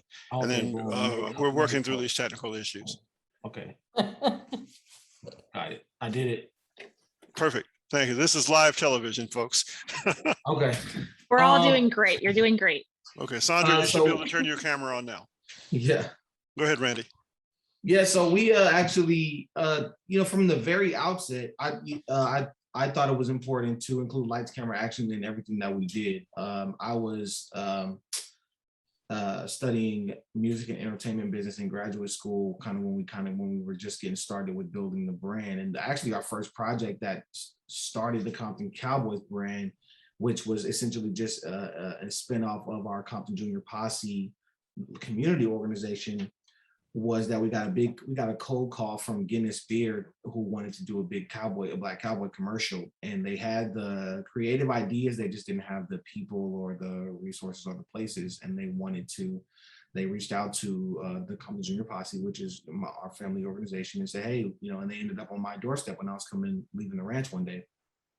They're like, hey, we went through this commercial, but we didn't really have all the stuff, and we figured you guys would be the right people to talk to. So they brought me in as a producer, which is what my career is and was at the time. I was just getting started, and we executed that commercial. And I thought to myself, man, but this is it. This is the lane to go down. Like, bringing lights, camera, action to our lifestyle, to the ranch, because the optics are beautiful, and the idea of community and being able to diversify and change the equestrian industry, change the city of Compton, change our community.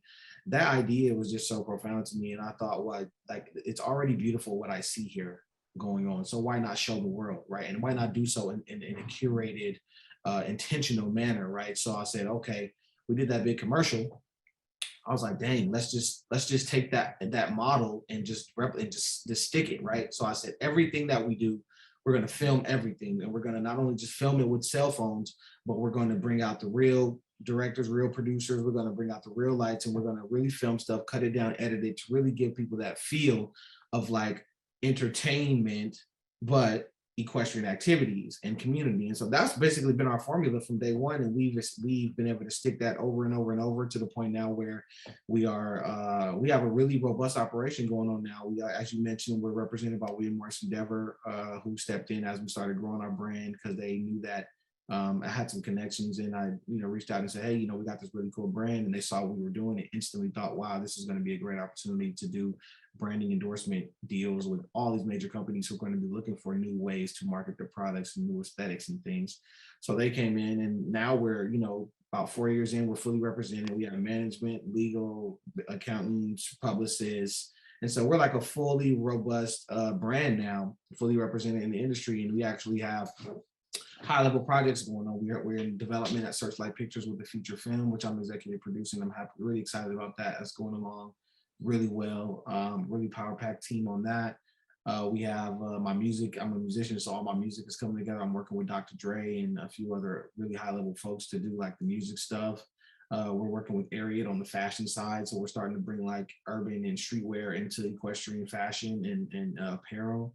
We've got a book out, so we're doing the literature. We're in the literature space, so we have a book that's published from HarperCollins, which is an incredible opportunity, and that book is out. So all this stuff is available too by just on our website and stuff. So I just thought from the beginning, if you're going to do this thing, and you got to kind of break status quo, if you're going to be doing all this great work, why not show the world? So just bring out the lights, camera, action, record everything, shoot it, film it, edit it down, and put stuff like Elizabeth was saying earlier. Great imagery, great captions, great wording, great copy, and you just do that over and over and stick it, and it'll work. It'll change things. So that's what we've been doing, and it's been really, really successful for us. Oh, fantastic. Sandra, if you can make Lydia the host temporarily, we can bring her image into this, and we'll all be in the same room. Your host. Just you right click on Lydia's name. I think she made you the host, Melvin. You're the host, Melvin. Oh, I am. Okay, then I will make Lydia. I apologize. I will make you the host now. Okay, you should be good to go. Okay, we can all see each other. Wonderful. Great. Thank you, folks, for putting up with this. We've had some real technical challenges, but I think we've worked through them. So we'll leave everybody up right now, and we'll continue with our conversation. And as others join us, we'll add them as well. Okay, fascinating conversation about the media. Fascinating. I think, Randy, your experience is spot on in terms of what needs to be done to get this word out. I've talked for a number of years about the experience of going to World Cup finals, to Olympic Games, to large events such as badminton, and to the Royal Windsor Horse Show, and being one of maybe only 2 or 3 persons of color in the room. And it's been a very challenging and somewhat disheartening experience, but I think with just the team that we have here today, I can see that is no longer going to be the case. I think that the future is going to be very, very bright. Lydia, when you begin to ride at these events, you know that we will all be there to support you. We're very, very proud of you. Abriana, as you continue to tell these wonderful stories, you know, we want to be in touch with you. So what I'd like to do at this point is just continue the discussion in terms of media, in terms of how we go about telling these stories. And Elizabeth, you started us off absolutely spot on in terms of the need to tell these stories. There's so many of them out there, it's almost, how do you pick and choose?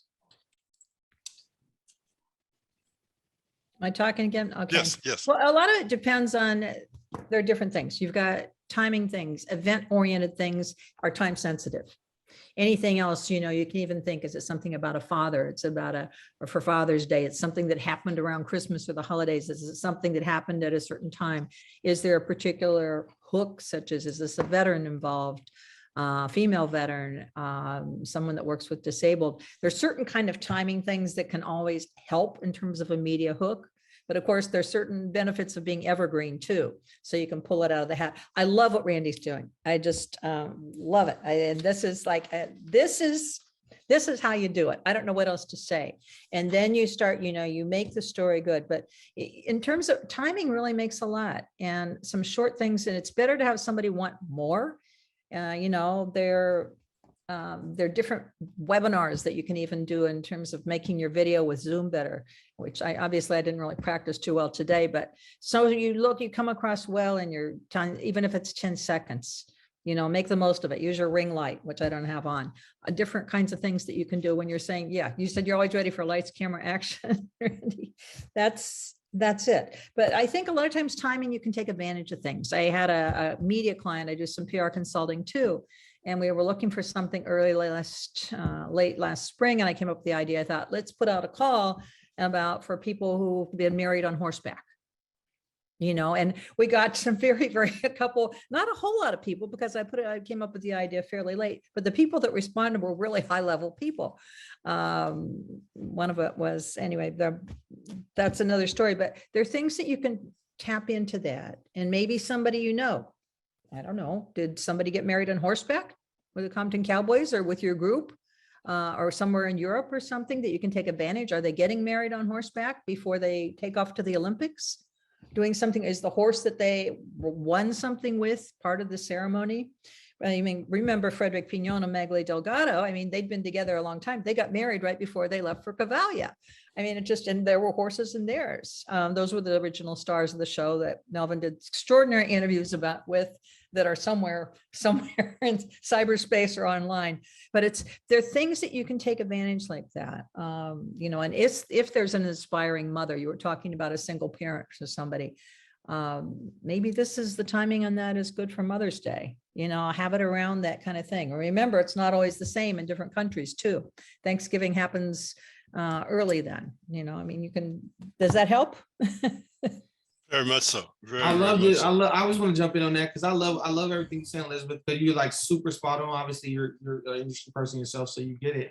But that's exactly what we've done with our platform, is like any kind of moment we get a chance to do anything that is like relevant to what's happening in a cultural moment, we always try to take that moment and spin it into something of Black cowboy, right? Like, you know, especially like when, for example, one thing that got us really a lot of attention, the big giant story in the LA Times was when George Floyd was killed, and we did, you know, everybody was doing their peace marches. So we figured, okay, let's get all of our horses and rally the troops and bring all these horses and march through Compton as a brigade of horses and show that you know, how horses bring people together, and we use that moment, and then that got us a whole big giant story in the Times and on the front page.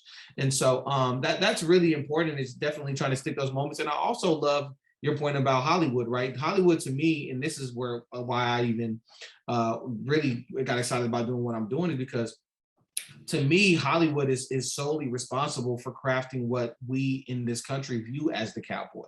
Like John Wayne is the quintessential cowboy, right? And John Wayne, through film, through Hollywood's efforts, basically crafted, you know, the cowboy image for our people, right? And so we thought, man, I started thinking like, man, what if we could, and I always tell people, even when I'm having conversations these days, I'm like, Compton Cowboys is our aim is to have that John Wayne positioning in the culture of like redefining what the cowboy is through the media and through images and through films and storytelling in that way, because that's how people consume things on a high mass, high impact, high visibility level is through Hollywood. So that's absolutely the effort that we're putting forth. And so you're really spot on that. So that's why I always encourage everybody, if you're doing great stuff, find a way to film it up. Yeah, what you're talking about, the John Wayne image and cowboys. There's a book that's called Horse Crazy that came out, it was last year, a year and a half ago, by Horse Crazy, by a New York Times author. And she got into a lot of different things, everything from this tiny little remnant of a stable that was down near the Harlem Bridge in New York that Black fellow had, but also into I think it's the Black Cowboys in Texas, and how the names, certain things with names, but she touches on things that are really interesting to know about when you're talking about history and how we've created, you know, the image was created by Hollywood that, you know, John Wayne was the cowboy. There are other stories there. And I really think this is the time people are looking. Authenticity was one of the things that came out of Zoom. You know, people with their dogs barking in the back and their kids, you know, no matter who they were, you know, poking at them or something, or, you know, you just see them when they're not really, you know, looking like they would in an office or a meeting setting. Authenticity is a big deal. And so being able to pull things out like, you know, okay, let's get rid of the cake mix and make the real cake here, you know, or something like that. What's the real story behind this? There's a hunger for that, and especially where they're not trying to recycle the same things over and over. Yeah. I'm excited about what you're all doing. I mean, especially this thing with William Morris, you know, being representing you and area. Well, and I love the Randy, I'm also a huge fan of all the work you've done, and just the building of the brand, I think, is so crucial and something that a lot of people struggle with. But I also love the cross-pollination. You know, the clinic that happened that West Palm events put on, you know, I thought that was a huge way to kind of make more bridges into other areas of equestrianism too. And I think that was a huge thing, because again, there's a lot of people in the audience that were maybe attending that clinic that maybe hadn't heard of Compton Cowboys or Compton Junior Posse. So I think the more cross-pollination and collaboration that there is between equestrian individuals, regardless, you know, for me, I focus on eventing, and sometimes that puts me into a really small box and limits what we can do. But I think the more that those bridges are built and the gaps are crossed, I think that brings the whole community together on a whole. So that's huge absolutely kudos on that. Yes, you know, and we're very intentional about that, because to me, I mean, we all love horses. So, you know, there's so many divides, and there's so much, you know, there's so many barriers. I actually was thinking about that this morning very potently, and I'm coming up with a post that I'm going to put up on our page, or we're going to put up at some point. And what I do is like, I imagine a feeling that I'm trying to evoke and a message that I'm trying to get across in my head first. And then I go produce that moment and then show it, right? So to that point, I'm thinking about a post of a little cowboy, like sitting, like there's a porch, a little cowboy is sitting there with his little hat, with his cowboy hat and his chaps and his boots on, and he's sitting next to an English equestrian girl with her helmet and her long boots on, right? And, you know, maybe the cowboy is a white kid and the equestrian girl is like a Black girl, right? And they're just basically looking at each other talking, and I want to caption it and say, you know, he says to her, yo, why do our sides fight? Like, why do both of our sides not like each other so much? And then I'm going to put what she says in response is, sides, ? What do you mean? And to me, it's like, he's showing like where he's coming from. He's all these divides, but she's saying like there are no sides. Like we don't like there's no side. We love the horses. We look different. We have different outfits on. We ride different disciplines. But that starts the conversation about, hey, maybe we should be thinking about why do we say, oh, English versus Western and this and that. Like we all love the horses. So what sides are we talking about? We all love them. We have them. We ride them. We deal with them and all that. So let's just all come together. And those kind of moments, just a great image like that and a post and a caption, it starts a conversation, and that's what it's all about, getting people talking about these things so we can move forward. Well, I think there is a huge divide between the disciplines too. I mean, look at the lack of DEI work that has been done in some disciplines. I mean, there's a huge divide between disciplines. So I think that work is continuing to be very important. So Elizabeth, I'm so sorry I interrupted you a little bit. No, you've touched on the whole thing, and it's just something that I think particularly in the US, but I'm guessing it is abroad also, how the horse industry, we got to help each other. No We do. What the thing is, because all these people out there that go, oh, I like this new area to buy a house or something, but it smells. Or it smells. They like the horse look of clothes, but they don't like the reality. But the whole thing with like American Horse Councils tried to bring new people into horses, and I am sure this happens around the world. We got to recruit more people, so we got to unite ourselves in a way that interests them, and all these good aspects of it put together. It's like I don't know, it's like a stew or something, but we can help each other in multiple ways or get multiple benefits out of this. Absolutely. I'm curious, just for a moment, I'm curious as to what's going on the other side of the pond. Sandra and Lydia, can you give us a little insight as to what's going on in the UK? I mean, here in the US, just as they were saying, we have this tremendous gap. The people who like Arabian horses don't talk to the people who have quarter horses, don't talk to those of us who have thoroughbreds, don't talk to the Appaloosa. It's crazy. As Randy said, it's all about the horse. So I'm curious as to what's going on in England and the rest of the UK. Lydia? Lydia, you're muted.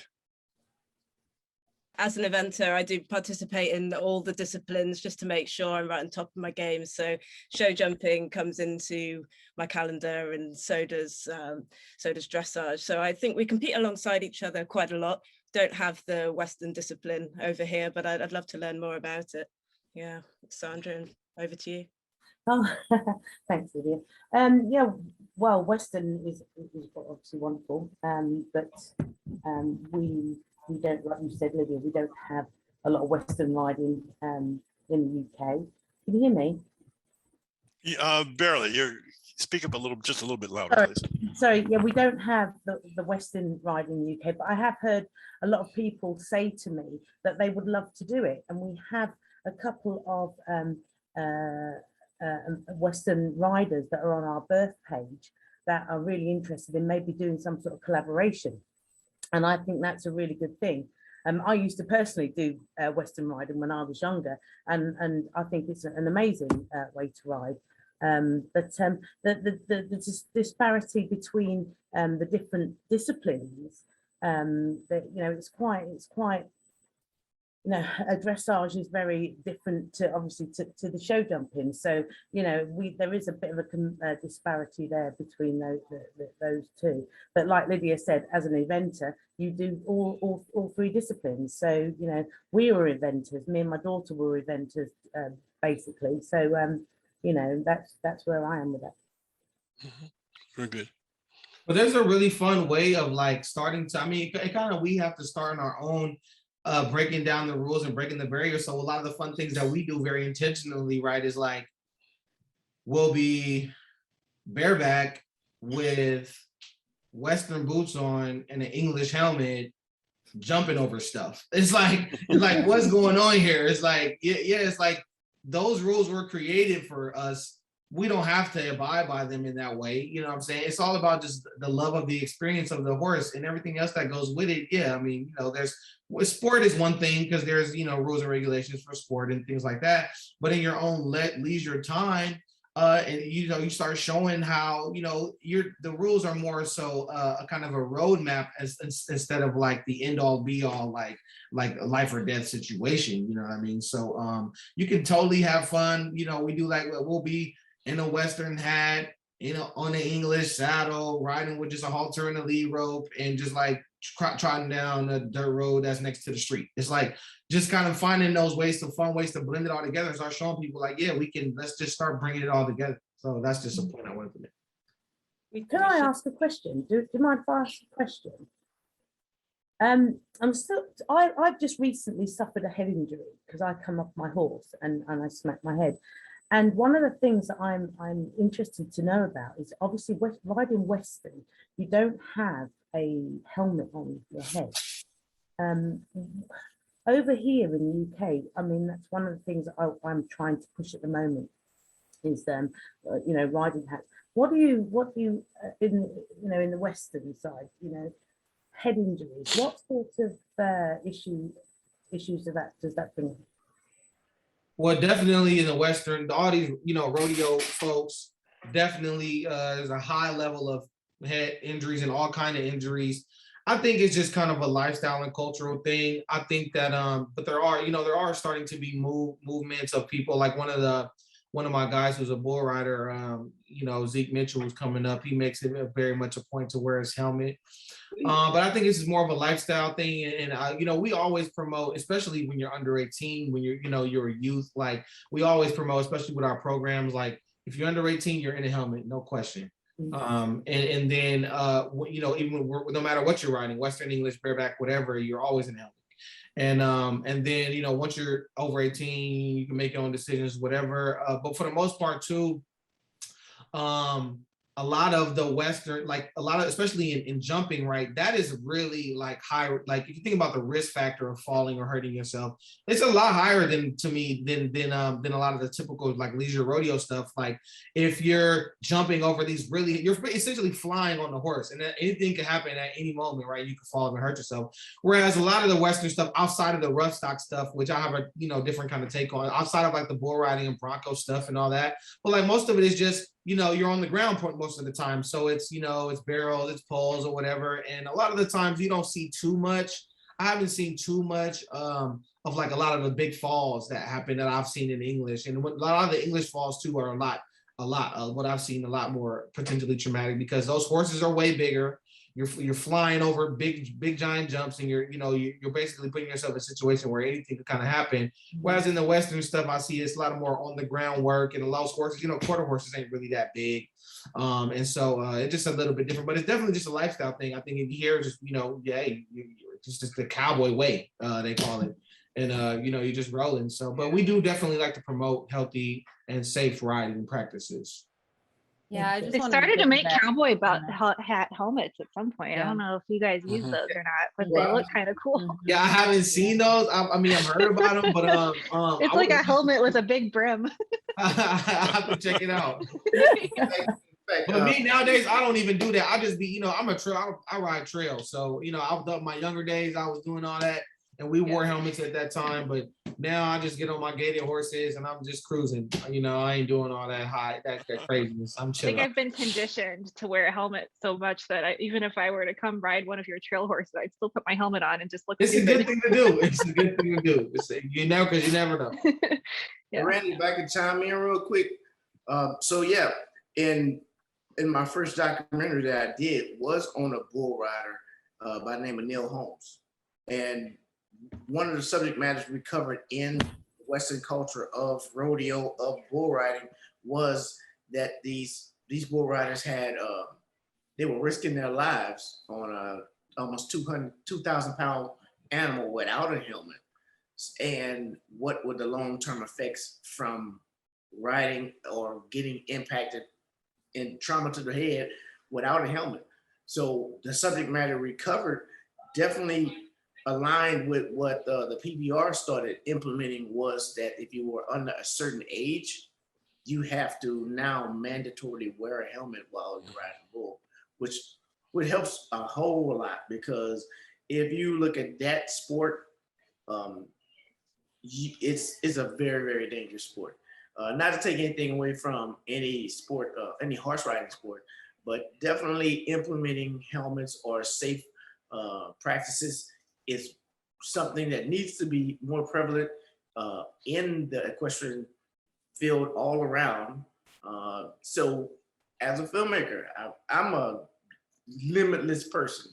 If there's something that needs to be addressed, I will start creating content about it so that more awareness can be brought to the subject matter. So yeah, I just wanted to chime in. Yeah, no, it's definitely a thing. And I always joke with my bull rider friends, like, you know, y'all boys ain't got too much sense. Y'all got a little couple screws loose. Y'all riding them big old animals, no helmets. But you know, it's kind of their lifestyle. It's their thing. They're like, yo, we rough stock cowboys. This is the way of life, and this, and they, you know, they take a strange sense of pride from doing what they doing too. So it's just a funny thing. This is my little 1-year-old. He just came in. The next generation. Okay. So yeah, probably gonna have to run pretty soon. I've been on, you know, a couple hours. I got this kid and stuff. But it's been great being here with everybody. And this is one of my next little cowboys that's gonna be coming up pretty soon here. And we're gonna make sure we practice teaching him all about wearing helmets and everything too. Right. Well, Randy, before you go, I just wanted to say thank you so very, very much. We've been reading a lot about your organization, hearing a lot of really good things about the work that you're doing in Southern California. I just want to thank you for taking some time and sharing your story with us. This has been really enlightening. I really appreciate y'all and appreciate being here. And I'll put my contact here in the chat, my email in here, so you guys can hit me up. Wonderful. About whatever. I'd love to be down to collaborate and help and, you know, make sure we uplift the industry as much as we possibly can. Very good. Thank you. All right, we're running a little bit ahead of schedule. There's several people that have been unable to join us this afternoon, but I'm reading some very good comments from people in the audience. We're getting comments from a lot of different places. A couple of folks from Chicago just chimed in. I wanted to shout out to them and say hello. The next topic that we want to talk about, we really want to pay tribute to those persons of color, not just riders, but trainers, grooms, coaches, et cetera, who contributed to the 2020, really 2021 Olympic Games in Tokyo. Sally, I know that you were there. Can you spend a couple of minutes just sharing your personal perspectives? And I've read several of your articles about this, and they were absolutely wonderful. But can you share your personal perspectives as to what you saw in Tokyo? And I think back to the fact that there was a rider from Japan, Daisuke Fukushima, who jumped 2 clean rounds in the finals of the Olympic Games. And just the fact, you know, to have a rider from Japan in the finals at all, not to mention jumping 2 clean rounds, really was very exciting to me. I was jumping up in front of my TV, yeah, just really cheering.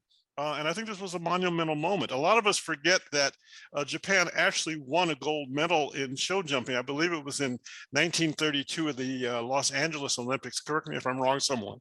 But I know that there was a Japanese rider who won the Olympic gold medal in show jumping before, yet that is a country that we don't really think of as being a country with a long and very proud equestrian heritage. So Sally, if you can address these issues and just give us some sort of perspective about your experience at the Olympics. And then I want to go to Jeff, who's actually doing, as he said before, a documentary on one of the young ladies from California, now in Florida, who was a coach during the Paralympic Games in Tokyo.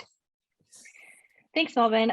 Yeah, the Tokyo was an incredible experience. And I think something that a lot of people don't realize about some of the smaller Asian countries that don't, you know, when you think of Asia, specifically Japan, Korea, Thailand, they're very small areas of land.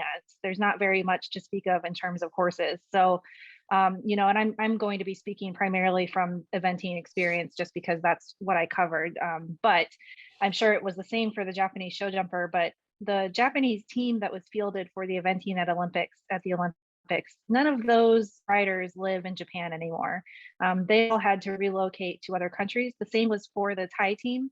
All the riders from Thailand, which sadly did not complete their team, but gosh, what incredible, motivated, inspiring young people they were. They all left their countries, their families, their friends in order to pursue this sport. And most of them relocated to Europe or the UK.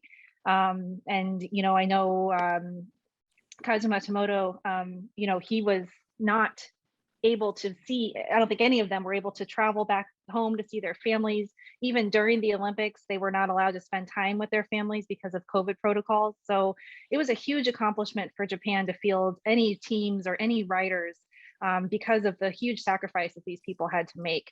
The other thing that's notable about Japan, Hong Kong, I'm not sure what Thailand's Equestrian Federation does, but Japan actually has a huge amount of investment from the Japanese Racing Authority to promote equestrian sports. And so what you see is that there's a lot of investment in growing the sport from other parties that aren't maybe so quite invested in, let's say, the specific sport of eventing.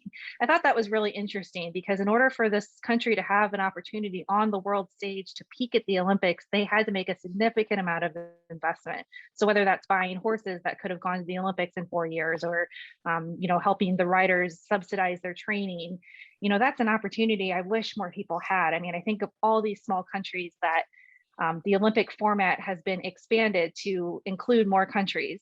So the reason why we saw 3 people on a team and we saw more federations participating in the equestrian sports this year is because of rule changes that have been made, to some controversy, that were made to specifically enable other countries to participate, knowing that not every country has the opportunities that Europe and America do. So I thought that was really interesting, and you really saw the fruits of that labor come to a head in Tokyo. And Kazuma finished 4th, I think, individually. And I think there's a real, I was standing behind the end gate because that's where all the good stuff happens. All the action happens all the moments happen in the warm up or when they come out. And so I happened to be standing there when he found out he'd finished 4th, and the whole Japanese team gathered around him and they threw him up in the air. And it was just so incredibly special to see, but you also realize the sacrifice that they put out to just even be there. And like I said, Kazu's wife was there, but I don't think the rest of his family was able to come. So it was just a really unique experience. And again, for me, I used to gravitate towards any Asian rider I could find, and there's not many, at least not many that are high profile. There's an eventer, his name is Alex Huatian. He's Chinese. He bases in the UK, and he's one of the first prolific Asian riders I think I ever saw. And I got to interview him in Tokyo, and I didn't tell him how starstruck I was because I was trying to be professional, but it was so meaningful to me to see those people that, when I was growing up, I never saw, on high profile screens or coverage or anything like that. So, that really drove home for me that if we can just lift up more people that look like a more diverse representation of who's following this sport, somewhere out there, some little girl was watching that and was like, man, I could do that because I look like her or him. And so I just, that really drove it home for me. And I'm so grateful for the opportunity to have gone. And I hope to see more smaller federations and more people of color represented in the Olympics. Lydia, looking at you, in a very, very near future. So it was really special. And it was I came home with a lot of gratitude for sure. Sally, did the move to 3 teams really make a difference? I understand that it's now going to be, I guess it's official, it's going to be part of the next Olympics in Paris. Can you address that? Because I know, as you said, there was quite a bit of controversy about moving from 4 members to 3 members. Yeah, I would say with the eventing, I don't want to make it sound like it's not a big deal for the eventing, but I feel like I saw the effects of the 3-person team more in the show jumping and maybe even the dressage, where it could have been used as a strategy to save a horse for the future jumping rounds, with the jumpers doing a couple different rounds of competition. So I do think that you could see a little bit of strategy being used in terms of the 3-person team without the drop score, but I don't know. I have mixed feelings on it. I know the riders have mixed feelings on it. And, obviously, like I said, the whole idea was to reduce the number of team allocations so that you could then increase the number of teams that were there. So, I mean, I get it. I really do. And I think that's the most important thing. But yeah, I saw a couple instances of a horse having to go on, and the show jumping particularly, because they didn't finish, the team didn't complete. And I don't like that from a horsemanship standpoint. I think that at the end of the day, the horses and their welfare has to be the priority. And I think that the 3-person team without a drop score could very well be a detriment to welfare. So I'm curious to see, what comes out of that. The FEI just voted on it to keep the 3-person team, but the list of who voted on what isn't available. And it's all just very, it seems to be just a little under wraps in terms of why or how they came to that. But like I said, at the end of the day, I am very supportive of more federations having the opportunity to be included. So, you know, maybe that's the way to do it. But I think we're going to continue to see more controversy around the 3-person team in terms of horsemanship.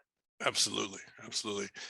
Jeff, you're working on a documentary on Shayna Simon, who of course was one of the coaches on the U.S. team, and her star pupil has just won a very prestigious award this last week from the FEI, the above, I guess it's above and beyond all, I forget the exact name of the award, but above all Against all odds. challenges. Yes. Yeah, yeah. Can you address that? So yes, I am currently working on a documentary on Shayna Simon, who is a incredible dressage rider, but even more incredible dressage, para-dressage trainer. She started working with a young lady by the name of Beatrice Delavalette about 4.5 years ago. And she took on Beatrice as a para rider when I think no one else would step up to the plate for that challenge. And the amazing story and relationship that was built between Shayna Simon and Beatrice is one for a lifetime. Once I was just interested in telling Shayna's story, but once I saw the connection between Shayna and Beatrice and their journey from what happened with her accident all the way up to now making it to the Olympics and doing very well at the Paralympics in para-dressage. Oh man, I can't even express how incredible this journey and this story will be once we're finished completing the documentary. Yeah. And for those who are not familiar with the story, Beatrice very sadly was a victim of a horrific bombing at the Brussels airport when I believe she was 18 years old at the time. She was 16. 16, all right. And she was standing right next to one of the bombers, and incredibly being that close to the bomber is what saved her life. But it took a toll on her where she was actually paralyzed, where she has become paralyzed and lost her legs from knee down. But she was a survivor and she never gave up. And once she decided she wanted to get back into the sport, that's when her and Shayna Simon connected, and the rest was history. 4 years later, they're riding in the Paralympics, and that the story is just really incredible and inspirational. And that's just one of the many stories that in an endless amount of stories that people don't know about. So definitely by working with Shayna and Beatrice, I hope to get this story and more out to the masses. But definitely it's been a great ride, going from North Carolina to Florida to North Carolina to the departure of the airport, going to Germany, filming it all. It's been super exciting, and I can't wait for the world to see it. Well, we can't wait to see it either. That's very, very good. Again, we're running a little bit ahead of schedule, but I want to just throw the forum open to everyone online. I see we've been joined by Leslie Wiley, a dear friend and journalist. Leslie, if you can turn your camera on, please, and then put the hosting back to me. We've been dealing with some technical issues today, so I have to make you the host temporarily, and then if you can send that back to me, we would appreciate it. I just want to sort of open the forum up to these questions, and really the question I'd like to end on today is really, where do we go from here? What are we looking for in the calendar year 2022 and beyond? We have some events that are coming up, some major events in 2022, 2023, and of course, the 2024 Olympics in Paris will be upon us almost before we know. We're going away from the World Equestrian Games format. As I understand, they're going to be individual championships in each of the disciplines. I also read earlier this week, I guess, that reining is no longer going to be an FEI sanctioned competition. So there are changes on the horizon. So I'd like to just spend the rest of our time together talking about where do we go from here? You know, what do you see as the priorities? What do you see as the challenges for increasing participation, not only of peoples, but also of nations, and also various changes that are being made almost on a daily basis to the sport that we all know and love. So we'll just throw the forum open and we'll go from there.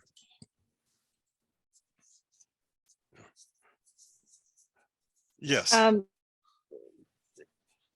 Sorry, I Go don't ahead, want go to ahead. interrupt somebody. Okay, I was just going to say, I think one thing that's been really encouraging for me to see is that the momentum hasn't ceased. I think a lot of times, and I don't mean to say the wrong way, a lot of times you have a social issue that comes up and people tend to jump on the bandwagon really quick, and then it's like that stupid square that everybody had to learn the hard way. It wasn't actually the way to be an activist or to be an ally. And so I'm really pleased to see a lot of my media counterparts continuing to do a lot of this work in terms of elevating stories and amplifying voices. And I think that momentum hasn't gone away. And that's been really encouraging to see that it's not something, it's something that people continue to see as important, because it is. So I'm really happy to see that. And I hope that that continues in this next year. Brianna, what are your thoughts? I think for me, it is important for us to continue to empower people to create their own spaces. I've seen a lot of, new podcasts coming out and new kind of, social media platforms that are talking about what's specifically, important for them. And so I know that, for the next year for Young Black Equestrians, we do a lot of interviewing about, what's your journey? How'd you get in the horses? Things like that. But we're going to start branching out into having more conversations like we're having today that are about your experience and your, professional knowledge in the industry that's not, centered around your identity. I feel like sometimes it can be exhausting, and I think that empowering people to continue to have agency over their story and create, like you were saying, Elizabeth, create content around the things that they find important, I think is so important as we continue to want to get people in this industry, creating their own story and empowering them with the flexibility to do that. We have a question coming in from the field that I believe is very relevant. It's certainly going to add to the dimensions of our conversation. And that is a question asking for the panelists to share any additional ideas that they may have that would help organizers and venues to increase the diversity. I mean, this is obviously a very big question for organizers and people who run various venues around the world. How do you increase diversity among those who visit your facility and those who attend various events at your shows? I'll jump in just really quickly, but I think one thing that stands out to me is that there are a lot of organizations that their kind of key access point is access. I think of the Crew, Urban Youth Equestrians, or Detroit Horsepower. I know I'm missing a lot of people off the top of my head, but there's a lot of organizations that do this work already. And I think liaisoning with those organizations, even a Boys and Girls Club or a local organization that maybe has youth involved in it, to invite them out to take in your show or to give them tickets. Aside from diversifying your marketing materials and making sure that, riders of color are accurately represented in your website and your social media, that's key too. But there's a lot of people that are already looking for opportunities for, especially kids that are getting introduced to new things. There's a program in Aiken called Brave Today that's based at Stableview, and they're aimed to they're hoping to liaison with Boys and Girls Club. So I think there's a lot of opportunities if you just look in your community and see what organizations might be, up for coming and taking in some horses. You could give some people a good pathway to open a door. That's something that you don't have to reinvent the wheel at that point. Yeah, I always encourage people when they ask questions like that to, I feel like one of the first steps is to increase the diversity in your actual life. I feel like sometimes it's, how do we get into this community? How do we attract these people? And they don't actually interact with them in their daily lives. So it might be, just going out to your community, even if it's not horse specific, and getting involved and saying, hey, this is what I have to offer, whether it be, like you said, Boys and Girls Club, YMCA, elderly population, whatever it is, actually getting involved in more diverse things in your community, and then seeing how you can bring what you offer as far as a venue to that and marry those two things. Okay. Sandra, what are your thoughts? Yeah, Melvin, can you hear me? Sorry, I just need to check if you hear me. Pardon? Can you hear me? Yes. Yeah. I agree. I mean, this is what the whole point of the B race centre is. We're trying to get to the more, people of colour to come to a centre where we can, move forward. But the thing is, in Lincolnshire, we have less than 1% representation of BAME in this country, in this county. So we do struggle. We struggle to get the people here. So this is why we're looking at trying to have a centre where we can get people from all over the country to come to Lincolnshire, because one of the challenges are people of colour do not want to move into the countryside, because we have a lot of people of colour in cities. But when it comes into taking their children and moving to the countryside, that's a whole different set of challenges. And so, you've got the rural community that you've got to deal with. I mean, I've been living in this rural community for 50 years, and it has the challenges of just being in this area is difficult, because the children have racist issues going to school, and it's really hard, but it can be done, and things are now changing. Slowly they're changing, but it's taken a long time to get to this point. So we're doing the right things. We're all doing the right things, but we need to be a little bit more, how would I say? We just need to be a bit more get the bull by the horns and be a little more, with it, so we can really make a difference. I mean, I'm pleased that we've gone this far at the moment, but we've got a long way to go. Yes. Elizabeth, what are your thoughts? Well, I think there's some really good points made in terms of bringing out the Boys and Girls Clubs to the elderly, to other people, and inviting them. Don't necessarily wait for a horse show, though. Those are event intensive kind of things where somebody really doesn't have the wherewithal to say, oh, well, this is, you do stand here, you don't stand. Why are they doing this? Give somebody, do it when you can have tea or something, or make it casual and nobody's under pressure to, get ready for the next class, that kind of a thing, or get the results in, or here goes the horse that way, and maybe explain some of the things ahead of time. I'm going to throw out one thing that I actually had put out locally that I thought they ought to do that I don't think anybody's grabbing. So I'm going to offer something to everybody. How about a horsing around for the holidays?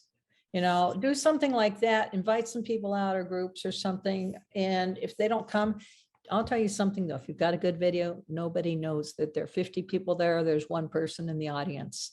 So, we were talking about earlier in terms of the lights, camera, action. You can still do it yourself at your barn, make it something memorable that may get picked up somewhere, or, even to send it to the community if it's shut in, if there are people in hospitals. I mean, don't forget, COVID still exists. One of the things I think about the horse industry is there's been a little more latitude in terms of, you're outdoors. It's not quite as, mask city, like, trying to go into a bowling alley or something like that, which of course those things have been closed or they're starting to open now, but it's not the same kind of a consideration for people. And especially when you're dealing with children or the elderly or something else, things are opening up now. So that's another reason to take advantage of it. But, do something like that. If, take advantage of the fact that if there is some kind of an elderly group or something, or maybe something with, I don't know if you want to get into churches or even to hospital groups or something like that. The volunteers that work at hospitals. I went and got a COVID booster and I was really surprised. All the people that were there, a lot of senior citizens are volunteering to help. But I thought, that's really pretty remarkable. And you see all these people spending their time off. Maybe they'd like to have an invitation to go meet a horse, get their picture taken with a horse that they can send out to their friends for Christmas. Even if you've got a real steady horse, to let somebody, I had some people show up because I've got a new horse who drove all, hours to come see this new horse. And all of a sudden it just, and they want to touch it, and it's just take advantage of the fact that there may be people that just like, maybe they don't want to ride a horse or go to your show, but just the fact that they got a picture with a real horse and they got to touch one. And if you can get in touch, if there are any organizations, you're right, like a youth organization or elderly or a student group, I don't know. But what if there are any kind of organizations, maybe do it for the postal workers or the extended to the healthcare workers, we know you work hard. But remember, doesn't matter if there's just one person there watching, get a good picture. That's right. Something That's and right. Lydia, they from don't know, and that one person could be, who knows, the head of this, who they know. exactly. But Lydia, from the perspective of a competitor, what would you recommend in terms of bringing more people to the events? I mean, we've all gone to shows where, let's face it, 90% of the people that are there are either the parents or the little brothers and sisters of those who are riding and their trainers. A lot of these events are not a lot of people from outside the equestrian community attending. How do we broaden that? How do we make that bigger? Yeah, some great points have been made, and Elizabeth, I had to make a note of a free photo with a horse because that's a great scheme to help connect with the local community. I've had a visit recently with an RDA centre, which here in the UK is Riding for the Disabled, and they're looking to open their doors to underprivileged children in the area too. So they're based in the city of Bristol, and press releases with somebody like myself who's in the sport and mixed parenting is a way that we can get some interest from the youth locally to come on site and be introduced to the horses. And they do hold competitions there as well. So just making it really obvious that it's free entry for visitors to come and watch the competitions is something that should be shouted about loudly. A lot of our events are free entry, but it's just not loudly shouted about. And non-equestrian media can have a part to play in that too, because if you don't have horses, you might not buy the horsey magazines or follow the horsey groups on social media. So just making sure that press releases are going out to the right places and introducing yourselves to maybe primary schools and secondary schools in the local vicinity. And I talk with the High Commission of Jamaica, and they're really interested in getting the young people and older people alike into the events that I'd be representing Jamaica at. So I'm keeping in contact with them and making sure that people that wouldn't usually have engaged with the sport do get the chance to do that. And then I think we'll see some real growth in the participation. Hollywood, like you say, is a great way for people to be introduced to the sport. And Netflix has really helped the younger generation. I hear there's something called Free Rein. There's a series where young people are on the yard and there's a lot of diversity, and that's really helped. I've heard lots about it, but I haven't tuned in. Adriana, you're nodding your head. Do you know more than me about that one? Yeah, I got caught watching that one night, and 6 episodes later, it was like, wow, this is great. which one is this? I think it's called Freedom Reigns or Free Reign or something like that. Which but it's which a really platform? Netflix. Sorry, yeah, on Netflix. Okay. I wanted, if I may weigh in just on this topic of audience building. I had a wonderful experience years ago, and Elizabeth, you'll recall the year that I had an opportunity to go to Aachen. Yeah. And as many on this call know, Aachen is one of the largest horse shows in the world. It's not unusual for them on their busier days to have 50,000 people in the stands. But the thing that stands out that I will always remember from that experience is the fact that there was something on the grounds for everyone. There was something on the grounds for those of us who were horse fanatics, but there were also things on the grounds for people who were not into horses. It was a true world festival. So for example, if certain members of the family are diehard horse people, there was something there for them.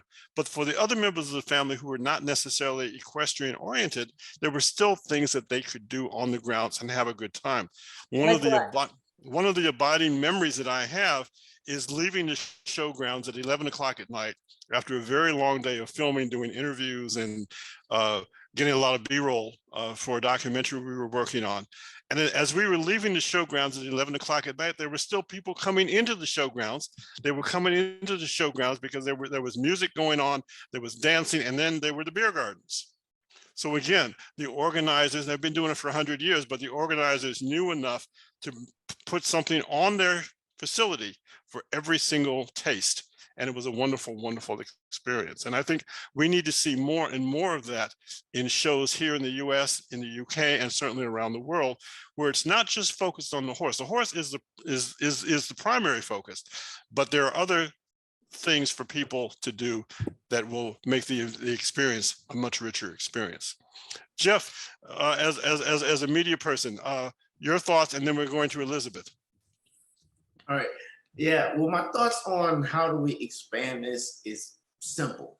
Exposure, exposure, exposure.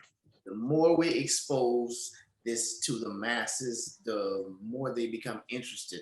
The more you expose it to the youth through various programs, just like bringing this panel to school organizations, to community organizations, they will get interested, not only because first, you're always interested in a horse. It's just something about a horse that you're just intrigued about.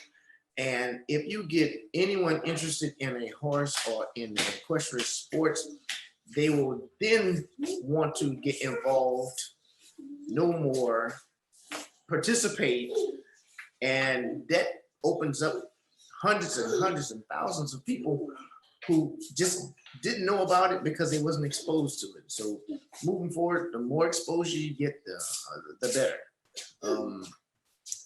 Because I know that my son, he didn't know much about anything, but now all he talks about is getting a horse.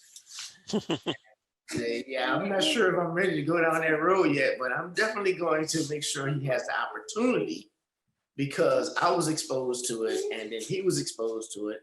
And now look, we might have a new person that's influential in the future of bringing this to the forefront, bringing diversity to the forefront, bringing the equestrian experience to the forefront. So yeah, exposure. Buy the pony, Jeff. Buy the pony. Elizabeth, you raised your hand. I do. I wanted to make one more quick comment, and Lydia brought something up I totally forgot about. The tourism industry is a doorway for a lot of things. I have found that my connection with the horse world a lot of times has been furthered by that.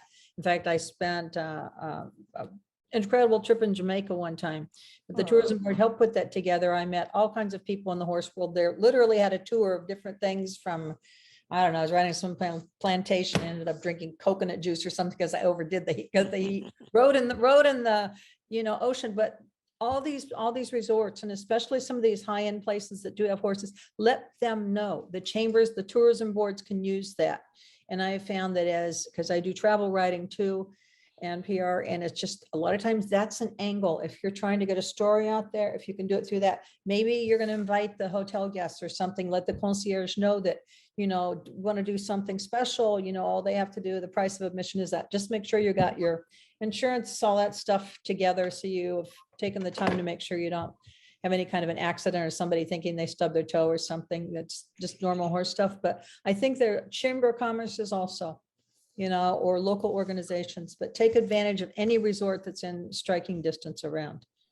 And go Very meet good. with either the marketing person or the concierge if you can, and just say, if you've got somebody that wants something different to do, come along, And a lot of Airbnbs, particularly in an area of Southern California, well, it's central where I am right now, is doing some of the things where they're starting to merge horse experiences with their Airbnbs. So that's another option too.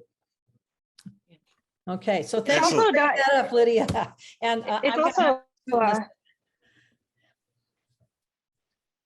sorry, no, you're go No, ahead. I'm and done. finish. I wasn't trying to I'm interrupt. done. Okay, sorry. You and I have had I've cut you off a couple times. I feel really bad. I'm so sorry. Zoom. I wanted to say too, it's also not difficult for anybody who does have a venue or an event to just, do a couple geo-targeted social media posts too, and to invite more people to come take in the event. That's a really easy, low-cost way to, expand the reach of whatever it is that you're doing, your program or your event. So I think that's another thing to just keep in mind as easy ways to open up access. Exactly.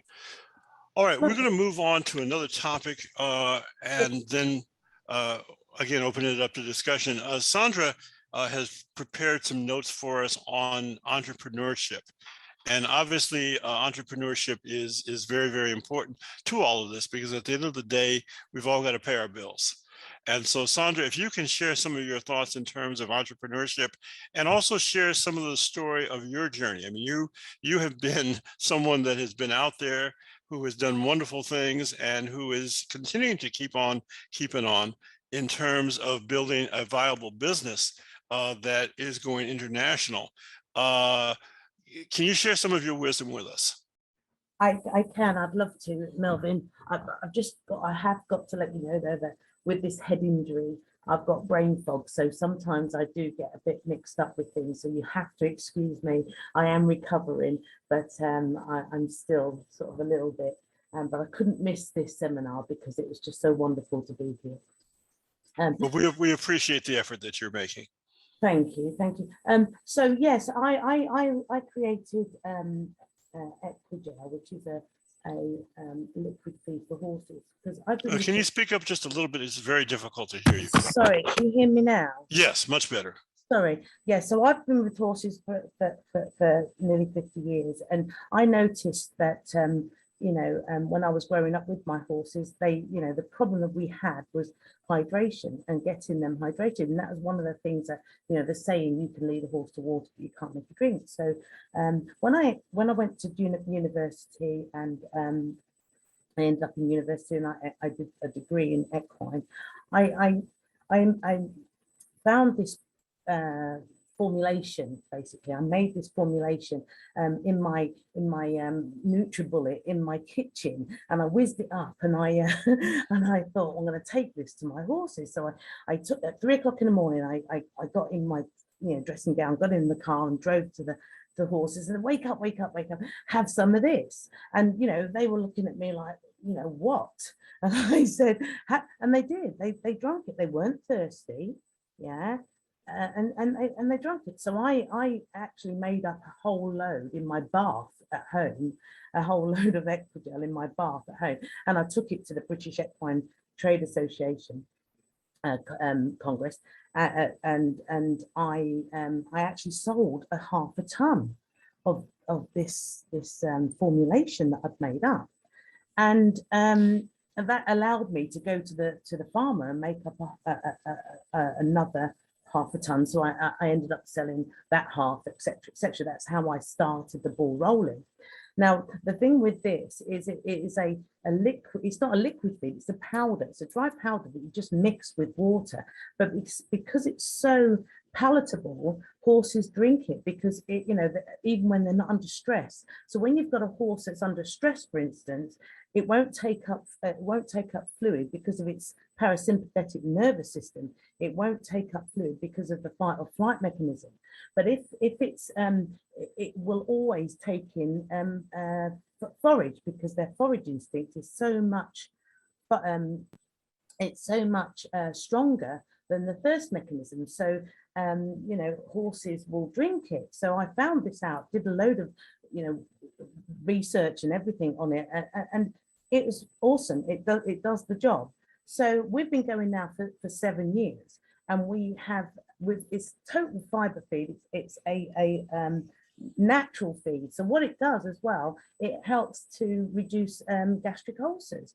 You know, and gastric ulcers are one of the biggest issues that we're having with sports horses nowadays, because of the amount of grain and sugar in feeds. Whereas what we do is fiber that, you know, it's very low in sugar, well, incredibly low in sugar and starch. And so that's how I've started to develop this product. And I've got 4 different gels, which is Lamy gel for the poorly horses. I've got the Equigel for the normal horses, and I've got Hydrate, which is the equine smoothie. And actually, we are the first company that has been put in an equine smoothie vending machine, you know, for horses, you know, at shows and traveling around. So, you know, it is something that I've been out there with. I am a member of the BAB. That's a video I wanted to show you, which is a British and American business. And so that, and I'm also an export champion for the Department of International Trade. And so, sorry. Excuse me for interrupting. I just wanted to see if you could speak to the challenges. So what are the major challenges that you as an entrepreneur have faced? Okay. 1 in the UK, and 2 in terms of having your products distributed worldwide.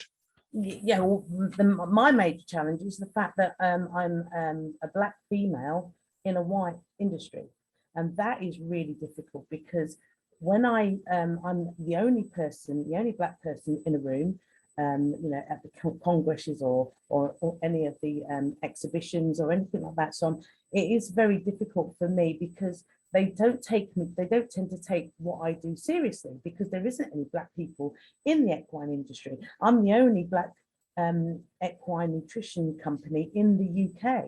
So, you know, all those challenges have always come to me. I've had people saying to me things like, oh, if you had a white person fronting your business, you'd do better. You know, and things like that. So it is quite a hard thing to keep going all the time. But we have now branched out with 18 countries in Europe that we sell to, and we also are now looking at going into the US. So I'm hoping that, you know, we've got the European patent. We have got a patent on this product as well. So, you know, I think the challenge is you have to keep working, you have to keep going, you have to, you know, keep up with your research. You've got to keep up with everything that keeps the business going. Yes, I'm going to open the floor up to others who are in the entrepreneurial space. I know Adriana is doing some interesting things. There are other people who are in the audience. So I would love to formulate and really have a dialogue with Sandra and others who are dealing with these things, because these are very, very real issues, very real challenges that a lot of people have been facing in terms of getting their products out into the wider market. What a lot of people, and we really want some of the younger people watching this to understand, is that the equestrian industry is a multi-billion-dollar industry worldwide. And I think what we're all really trying to say is that we want a piece of this, we want a piece of the action, we want a piece of that pie.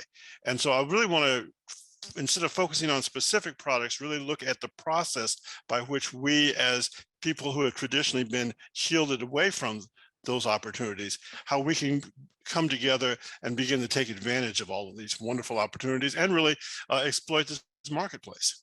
All right, Abriana, and then we have some questions coming in through the chat.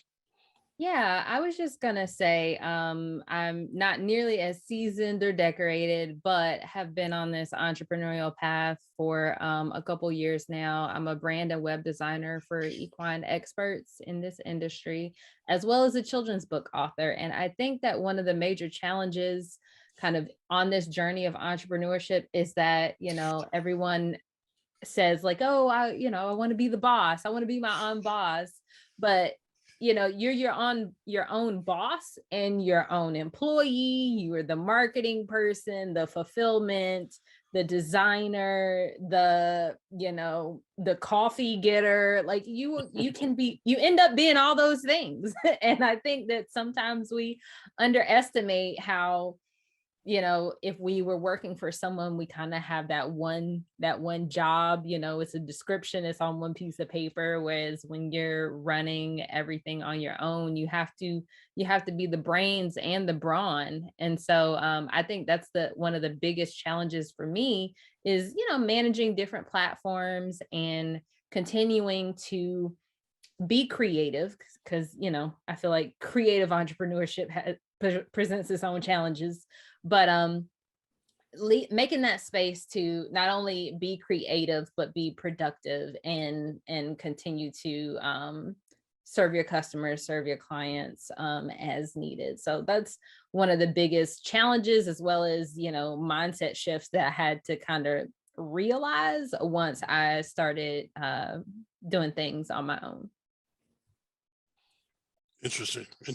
Mervyn, one of the things in the UK is that female entrepreneurs, there's less than 1% female entrepreneurs that get funding in this country as well, and that's you know, a huge you know, problem, because if you're starting a business and you want the funding, you know, we're not getting it in this country, in the UK. What is the solution? Are there steps that can be taken today that can positively impact that as we move forward? Well, I think we just need more people that take Black entrepreneurs more seriously, you know, because I don't know why it is that you know, we don't get the funding. But I've tried for years to get funding, and I always used to think it was me that was, you know, not doing it right. But I mean, I've even been on Dragon's Den and, you know, and that sort of thing, but we just don't get the funding, which is such a shame. Jeff, what are your thoughts on this?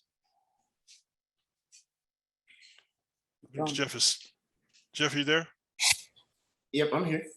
Okay, good. I just wanted to get your thoughts on this. Because obviously funding is a very big question, and exposure is also a very big question. What are the steps that you would recommend to begin to move the ball a little bit forward, inch by inch, so that we get more of an equity in this area? Good question. Funding is always one of those things that is strategic. You need to do a lot of networking and knowing the right organizations, the right people to get the funding to advance, right?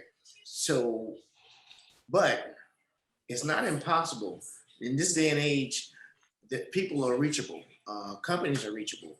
So if you put together the right plan or the right plan to reach out to these companies or these folks, or collaborate or partner with them, then you may get a response. I remember a guy telling me one time, he sent out 1,000 letters to 1,000 different people about what he was passionate about.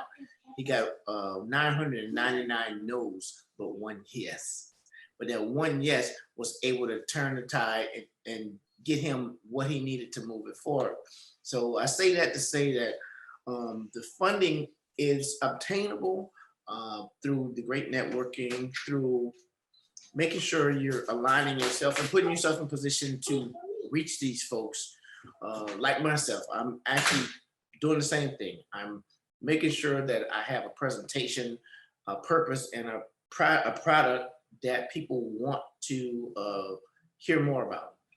So it's just taking the time to continue getting there, continue pushing it, continue believing in it to make sure that it comes to fruition. It's not impossible. You just got to put the time and work into it. And with the funding becomes the opportunity of the exposure and getting it out to the masses, getting in touch with the masses. So basically, you be old school about it. Put the pen to the paper, reach out to folks. There's plenty of organizations that want to help. They just might not know about what you're doing. And even if they do know about what you're doing, it's fine to follow up with them again. If you don't get a response from an email, a phone call, or what have you, follow up again. Make sure they know that you're serious about it. And yeah, I think one of the problems with that though is in equine, it is institutionally racist and it is harder. You know, obviously no disrespect to you, Jeff, you're a media person, and you know there's lots of people of colour in the media, and it's not so difficult to you know get in there. But when you're talking about the equine industry, you know that is harder because there's very few people, yeah, that will take you on because it's just the way it is. Yeah, well, I think maybe thinking outside the box, even though the equine community Be resilient. is fueling fueling the money, there's other people that have that type of resources that you can reach out outside of that community. If I can give Sandra a little bit of encouragement, we have people on this call. We have people representing media. We have people who are entrepreneurs. We have people who are forward thinkers on the panels and also listening on this call. I would strongly encourage you to speak with Jeff, to speak with Sally, to speak with Elizabeth, to speak with others that are on this call, because I think all of the resources that you need to move your business forward are here. There are people on this call who can help you. And it's simply a matter of saying, hey, I need some help. Yeah. All right. So I would encourage all of us to remain in contact with each other and to see where we can go outside of the limitations of this forum. But I would certainly strongly encourage you to be in touch with others that are on this call. Yeah, I think this is why it's so good, because we're talking about international. Because I mean, I've been doing this job for 7 years, and you know, so it's good to see that. Sally, I'd like to get your thoughts on this as well. In terms of how can entrepreneurs, what are the challenges for entrepreneurs when you're wishing to come into the equestrian marketplace, and what would your recommendations be as to how they could best reap the rewards? I've done marketing for several clients, some of which are brands throughout the year, brands in the equestrian space. And you're right, it is really difficult to stand out. I mean, at the end of the day, numbers don't lie. So if you've got strong numbers that show support of your product, and I'm not just speaking to you, Sandra, but just in general, you've got a lot of foundation there to say, listen, like there's nothing to deny that this product is successful or this service is successful. So that's one part of it. But the other thing too is just, I think a lot of people these days, marketing a business, whether you're providing a service by yourself or you are selling a product, really comes down to marketing. And, marketing can be done correctly, but it can also be done gratuitously. And I think a lot of brands really fall into the latter category.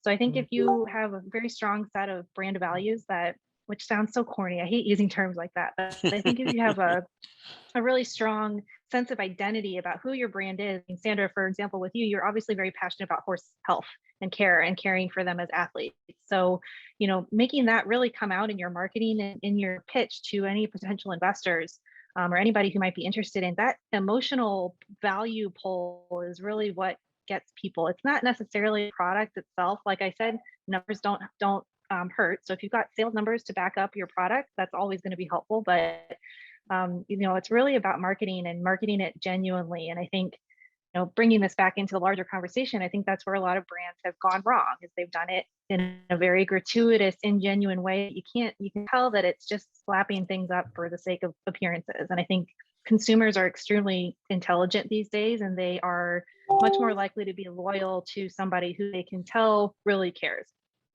So Sandra, you're obviously very passionate about what you do, and I think all of us are. So I think the more that comes through, the more you won't have as much trouble getting support for whatever it is you're trying to sell or do for other people. And expanding on that a little bit, I do think that there is a lot of the money in this industry. Yes, it's a multi-billion-dollar industry, but a lot of the money is held by the same people, right? So there's a lot of diversification of that money at money being shared that also needs to happen. I'd love to see some sort of equestrian incubator program come out of these discussions, where you do have people that are like-minded and have goals that have some money that they have at their disposal.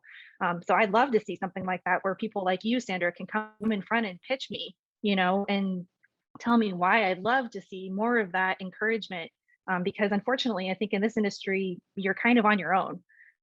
There's not a whole lot of support and resources for entrepreneurs. So I think that's, thinking outside the box and being creative is always going to be important, and marketing is always going to be important. But yeah, I think there's a huge opportunity to grow those opportunities in this space specifically, because it can be intimidating. I mean, I wouldn't want to go in front of, some rich white guy and tell him why he should invest in me. I mean, that's a very intimidating process. So I can imagine that that's something that you don't feel great about when you're the only person who looks like you doing this. So, there's a lot of different things, but yes, I do think that there's a huge opportunity for more entrepreneurial business type help. And that's another thing that our work can, because it's not just people that want to ride. That's something I feel very strongly about too. There's so many other career paths you can follow in horses, and there's not a lot of resources in how to do that stuff. So, that's just something these discussions are really useful for at least broaching the topic. Exactly. It would be really, really good if I could get in front of Black equestrians, Black equestrians, all I've done for the 7 years I've been with this and doing this is I've spoke to white, people, and that's it. And it's very difficult. It would be lovely to be able to be in a position where I'm actually, talking to Black equestrians, It could be a argument too for, I know there's that magazine Black Reins. I don't know, are they still in print, or I don't know what they're doing, but there's, advertorial options there if you're wanting to get in front of that audience, sponsoring riders of color. I think that could be an interesting avenue for you as well, to gain some more support from the community you're trying to actually reach, So there's a lot of publications. I'm sorry, I don't know as many of them as I need to, but there's a lot of platforms that you could potentially maybe do some advertising on too, that could help you reach those people. Yes, and certainly the things that Aubriana is involved with, and I know that Sisters Horsing Around is another organization. There are a number of organizations throughout the country, speaking in the U.S., that can certainly be of great assistance to you. Yeah. Thank you. Okay, any other thoughts? Jeff is going to have to sign off. He says it's been a pleasure being part of this amazing seminar. Definitely an honor. Unfortunately, he has his having to leave us. So Jeff, thank you very, very much for being part of this. And we certainly look forward to being in touch with you throughout the year, and cannot wait to see the documentary that you're doing on Shayna. Thank you so much. Y'all so much. Y'all stay blessed, and I am open to working to move this forward. So you have me in your, so let's stay connected. Let's make it move. Okay, very, very good. All right, are there any other things that we wanted to discuss? Anyone else have any ideas, any burning thoughts that we need to finalize on? Sandra, I see you're raising your hand. Go ahead. Just thinking about this issue with in the UK, they have a problem with the word BAME, the acronym BAME, and people aren't very keen on using that as an acronym. I know in the US you have BIPOC, an acronym. Lydia made a point just now about BAME. I mean, what are your your thoughts on this, Lydia? Lydia, you're muted. Thank you. It was introduced to the country without sport in mind. It's got negative connotations and brings a lot of conflict to the community, like you say. So I stay away from it.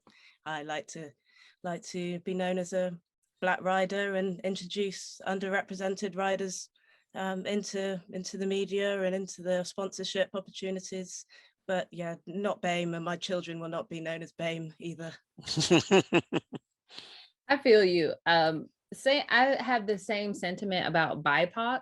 I think if we are saying that our goal is to support these underrepresented people, identifying them by exactly what they want to be identified as is a part of that. And when you are saying, I feel like these acronyms tend to lump people together because I'm not going to take the time to figure out how you identify yourself as, you know, instead of saying, oh, instead of listing it out, instead of taking the time to say exactly what I mean, instead of using all of the additional characters that are necessary to call out exactly who I'm speaking to, I'm going to package it into this cute little word and use it and assume that everyone knows that that means you. And that doesn't sit right with me either. So I completely get where you're coming from, Lydia. So what's the solution, Abriana? What is the solution? What would you say would be the solution to that? Call them what they want to be called. Mhm. So when you're talking as a collective, then how do you then call everybody what they want to be called when you're talking as a collective? I mean, honestly, I think it's important to just ask them and say, okay, if we're going to say minority, underrepresented, like those are words that have definitions, not, you know, okay, blacks, the blacks here. All right. Okay. Indigenous. Okay, great. Okay. And then the people of color, that lumps in everyone else who I didn't cover in the first two. Got it. Y'all know I'm talking to y'all. Like that's what it sounds like to me. And so I'm like, no, I know that I've created a platform for young Black equestrians. That's who I want my audience to be. If anyone else wants to tune in, great. Thank you. Appreciate your support. But the content that I'm creating and the messaging and the experiences and the events and the merchandise, that's exactly who I am creating it for. And there's no question in that. Does that not exclude Asians, you know, when you're saying young Black equestrians, does that not exclude those? Or it doesn't say that they can't appreciate the work that I have done, but they also can make young Asian equestrians. And no one is saying that there is an issue with that. Yeah, I just wondered what the solution was to, you know, when you're speaking on a collective level. Yeah, you know, I think it's very difficult. I struggle with that too. Sorry, Abriana, go ahead. Well, I was just going to say, I think it's important to empower people to tell their own stories without saying just because you don't talk to everyone, you're being exclusive. You know, I feel like it's a definitely a balance, but Sally, I feel like you were about to kind of lean into that too.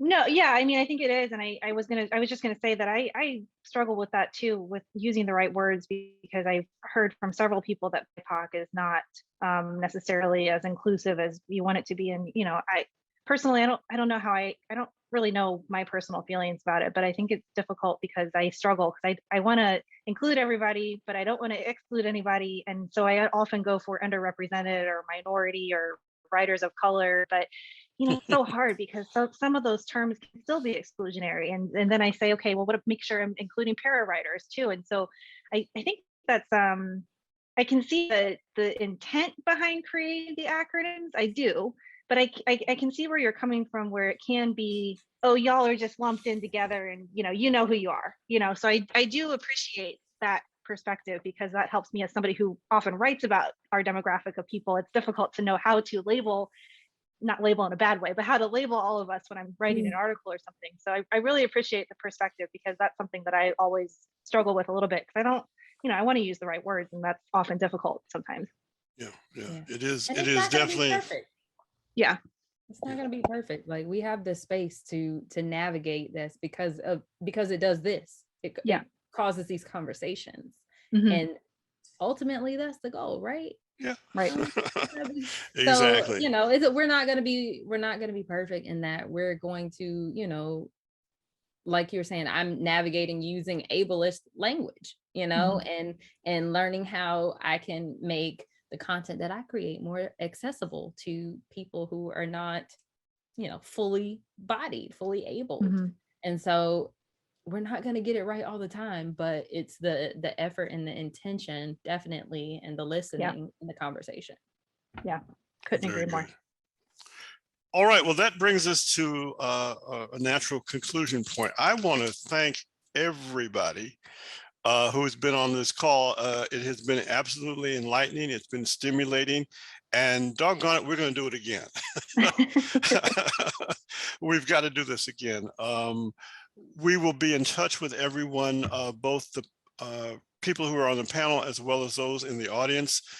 We've been monitoring a lot of feedback, and it's all been very positive from members of the audience. And I just want to thank everyone for their contributions to this. We will be doing this again next year. We will regroup over the holidays, and just after the holidays, make some announcements in terms of specific dates for next year. I'm hoping that next year we can resume the in-person forum. And also the day of the African Equestrian celebrations here in North Carolina. It's been kind of difficult, but we've been able to manage it with the technology of these last 2 years. But it would really be nice to see everybody in person, and really to do an in-person event, probably a hybrid event with those from overseas, but certainly an in-person event for those here in the United States. So again, I want to thank everyone from the bottom of my heart for your participation in the 3rd annual Tom Bass seminar on diversity in equestrian sports. We've covered a lot of territory today. We've made a lot of good points, and I think that we have laid the groundwork for the future. And the challenge, of course, is for us to stay in communication with each other and to move this ball forward. I'd hate to see it just sort of be stagnant and not move forward over the next 12 months. So I guarantee you, we will be in touch with absolutely everyone who has been on the call, both those who have been panelists as well as those who have signed up and participated and listened for the last few hours. So I want to thank everybody again, and we just have to keep on keeping on. That's all I can say. Again, to Sally, to Aubriana, to Sandra, Lydia, Elizabeth, Randy, Leslie, everyone who's been on the call today, I want to say thank you very, very much, and have a very happy holiday. All right, we'll see you next year. Thank you, Melvin. Okay, God bless. God bless you. Bye-bye.